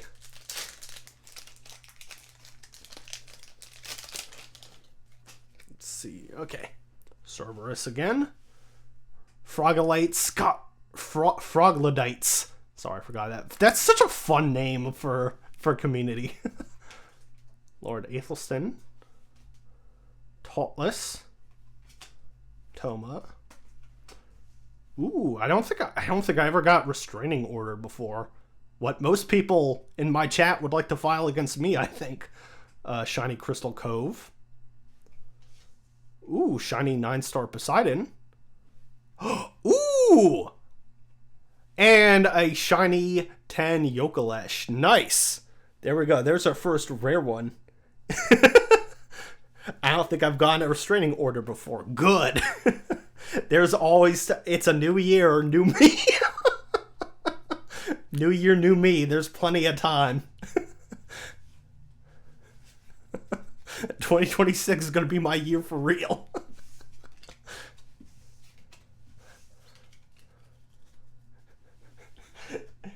Year, new me. Let's call that judge.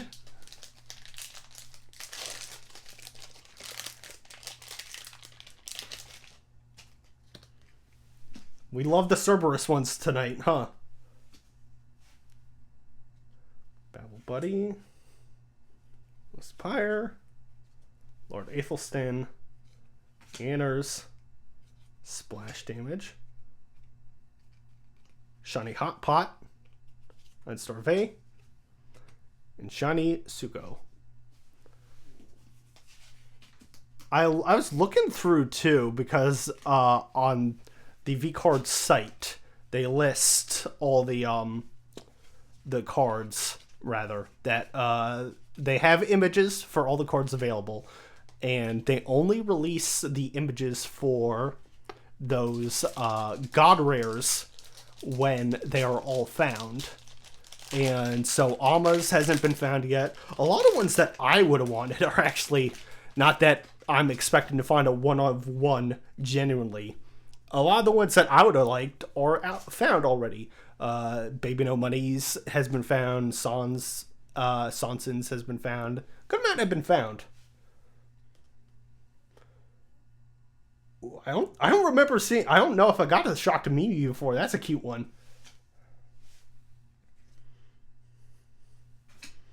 The Maniac. We got Yuzu. Got a Kumi. Got Yenko. We got Gassing Up, which is just a funny card. It's like, yeah, let me drink the gasoline. Pyrobatty. Oh, hell yeah. I spoil. Okay. All right. I did the way of showing these a little too bad. But, woohoo. Woohoo. I'm happy. Didn't have Alma's 9 in this set, so hell yeah. And I got Shiny 10 for Numi. And I like Numi a lot. She's fun. She's cool. So cool. That was a good one. That was a good set. Good luck. I at least got milkers. Everyone get your milkies. Line up. Alright, cool. So I end this set at least with one Alma card at least. So I will take that. That's at least a good thing. Alright, we got Noodle. God, everyone has such cute mascots or fun mascots. 2026, I definitely would like to possibly have a mascot of some kind. That'd be fun. We will sort out our naughty crew name, and then we'll have a mascot. Maki. Got Sea Dog. Got Queso. Okay. Ooh, Shiny 9 for Nanoless. And once again, the Cerberus cards, they love us this time around. Shiny Cerberus.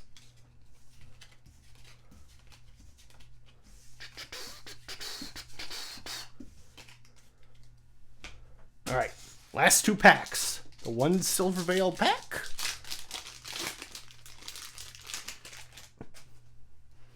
Okay. Pokato. Roar XD. That's a fun name. Giga Gamblin. Heavenly Father. Captain Hannah. Ghost Tricky. Ooh, Power Grid. Yeah, the art's fun too. For Roar. Massive Legend. Shiny 9 Totless. And hey, look at that. Another Shiny Cerberus. This was the Cerberus pack set for sure.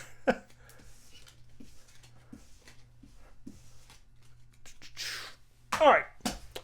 And now, last pack of the evening. Let's see how we go. Goro. Fun. I don't know why you think this is horny art, Kite. I don't know what makes you think that.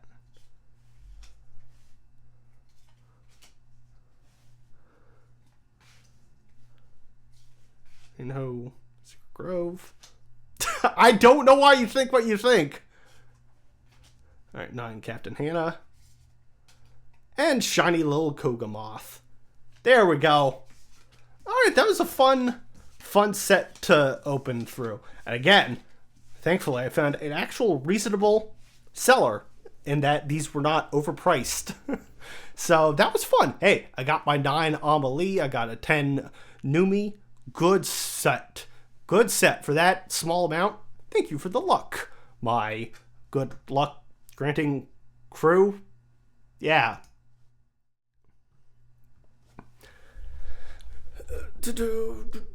What? What? What?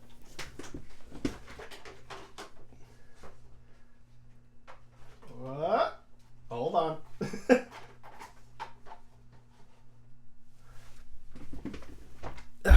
Okay.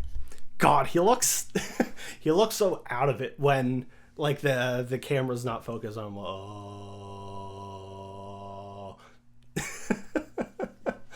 Oh, that was a fun little thing to do. A lot of really fun streams for me this year were those card unboxing ones. It's a fun group activity to do. Well, I mean, I'm the only one doing it, but you get my point. You get my point. Let's see here. And now, a few closing words as we reflect on the year and what's to come.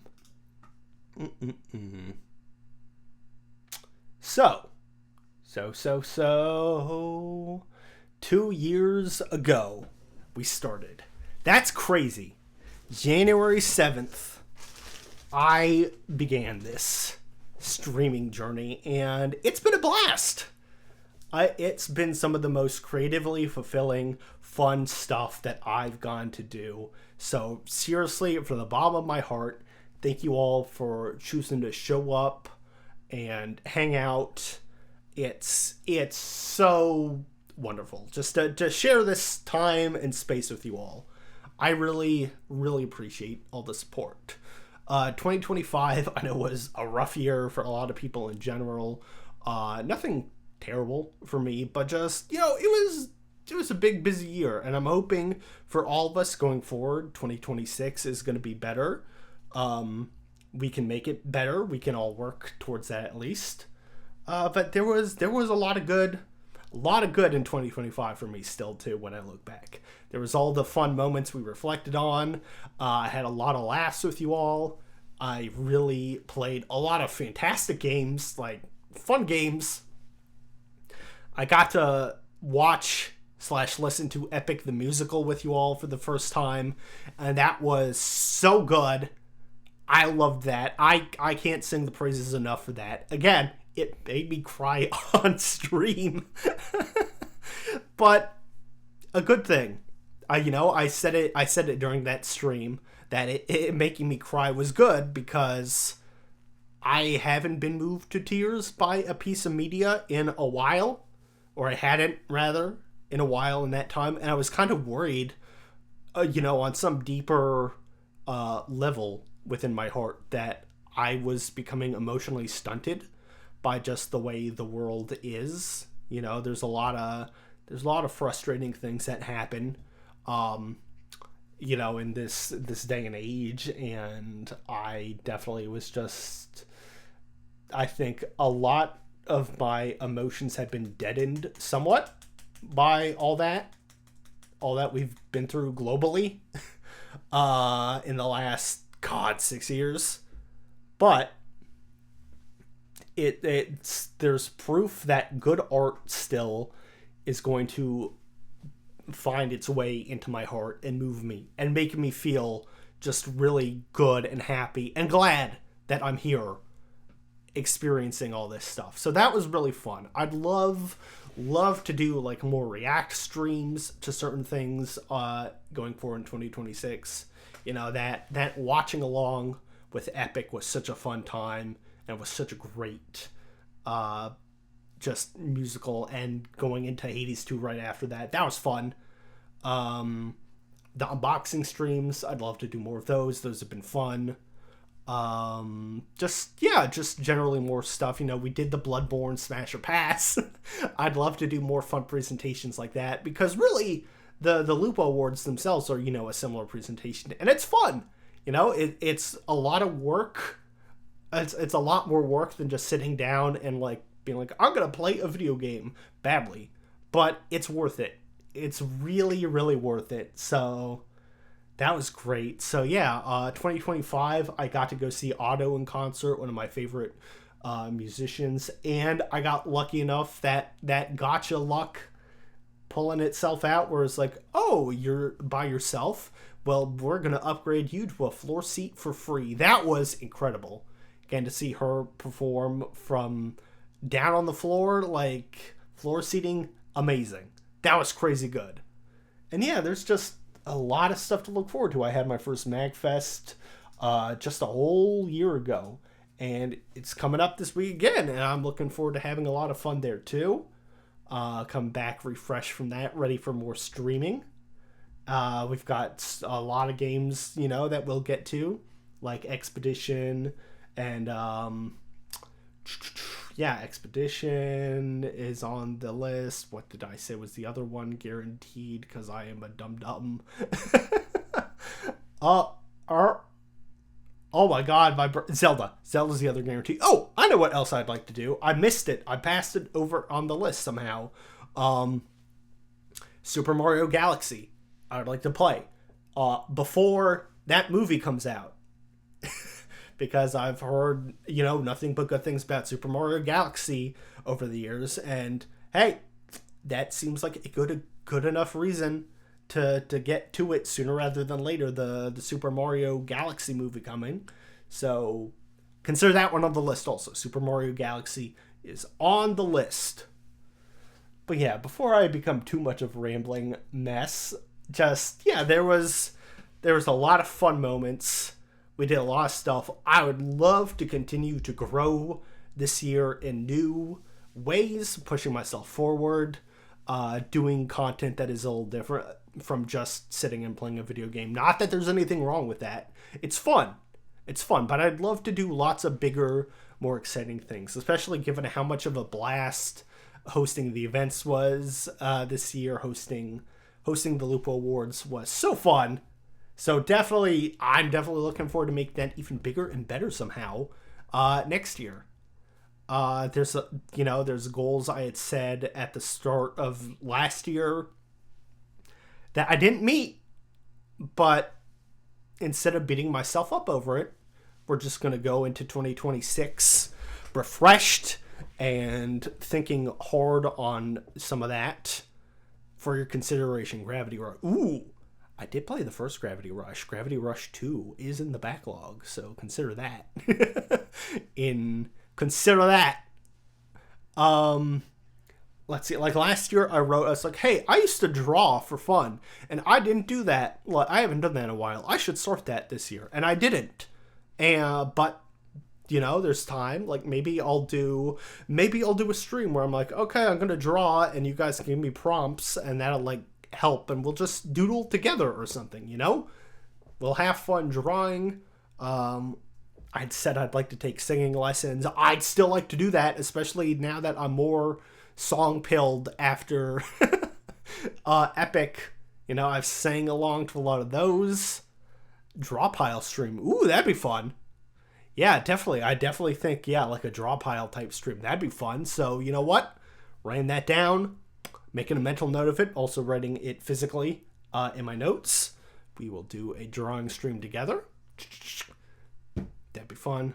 But yeah, singing lessons. I'd like to do that. Can't make any crazy promises like, oh yeah, I'll release my first cover this year or something, because gotta start the baby steps. But I'd love to do that. Editing together. It was simple edits, but editing together the little video files for our Lupo Awards reminded me of how enjoyable that is. So like I said earlier, gonna definitely work on getting some short form content out, because you guys go to the effort of like clipping things and being like, yeah, this is funny. And so just highlighting that sort of stuff and hopefully getting a bigger audience and getting some more cool people in here. But really, from the bottom of my heart, to end it, wrap this up, thank you all so much for you who have shown up consistently, stopped by, even if it's just like a quick lurk or just checking in. Even if you don't write, like, hi, I'm here lurking, it is still 100% appreciated, the lurks. Like, I'm just a guy on the internet poorly articulating my thoughts as I poorly play video games. And you all choose to take the time to show up and give me not just your time, which is so valuable in of itself, but also your money sometimes, which is absurd to me, and so appreciated. Like, thank you. Oh, yeah, go ahead, Dr. Fresh. Thank you for hanging out. Appreciate it. But yeah, like, God, all this stuff, like, is crazy. All the monetary support. The fact that we had a hype train at the beginning and it was a goddamn treasure train is insane to me. 13 subs total. Level 4, that was the new record. That was so good.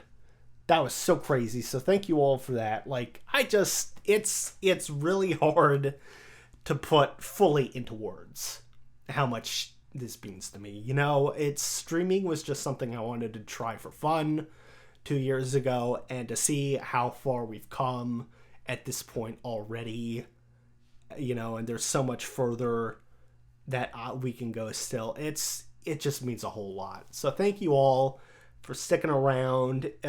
It's really what has made these awards the most worthwhile and fun thing to do. Just streaming in general is so great, thanks to you all showing up and giving your support. So thank you from the bottom of my heart. I can't say it enough. Like, I'll sound like a broken record. I will sound annoying, but it's just the honest truth. I appreciate you all so much. Thank you for being cool. This was such a funny and fun stream. You good people. You all are good people. You're all good people. Give big clappies for yourselves. Give clappies for yourselves. You're all great. And I appreciate you all showing up and giving me your time and attention and all that. Like, oh God, it just means so much. So, with all that said, this has been fun. My damn throat, I'm like, my thrussy is out of practice. Whoops. from all this. So we'll call it here. Like I said, got MagFest coming up this week, so I will be busy, but I'd like to squeeze in at least one stream prior to that. So maybe Tuesday or Wednesday, we'll see.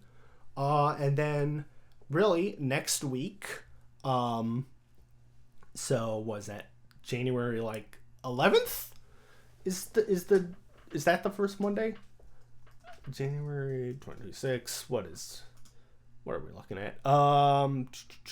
Okay, so yeah, so from January 12th onwards is when we will be back in full force, lupoing it up as we lupo notly. We will come up with a not horrible we will come up with a not horrible community name. Pending. We'll see. But yeah, all that to say, looking forward to more fun times with y'all. This was such a blast. Thank you for just showing up, being here, all the support. I really appreciate it. Y'all rule. Let us go find somebody to raid. And by somebody, I mean, let's go give some love to Dr. Fresh. Very great, fun community member present for all this stuff. Let us go give the good old Dr. Fresh some love as he starts Mega Man Megamania stuff. Thank you all. Seriously, I'm sorry if I just sound like a broken record, but I appreciate so much all that you do for me as far as showing up, hanging out. Y'all are the best. I hope you have a great rest of your day. I hope you have a great start to your week. And I will see you the next time I see you. Thank you for such a fun year of streaming. I cannot wait for even more. Bye-bye.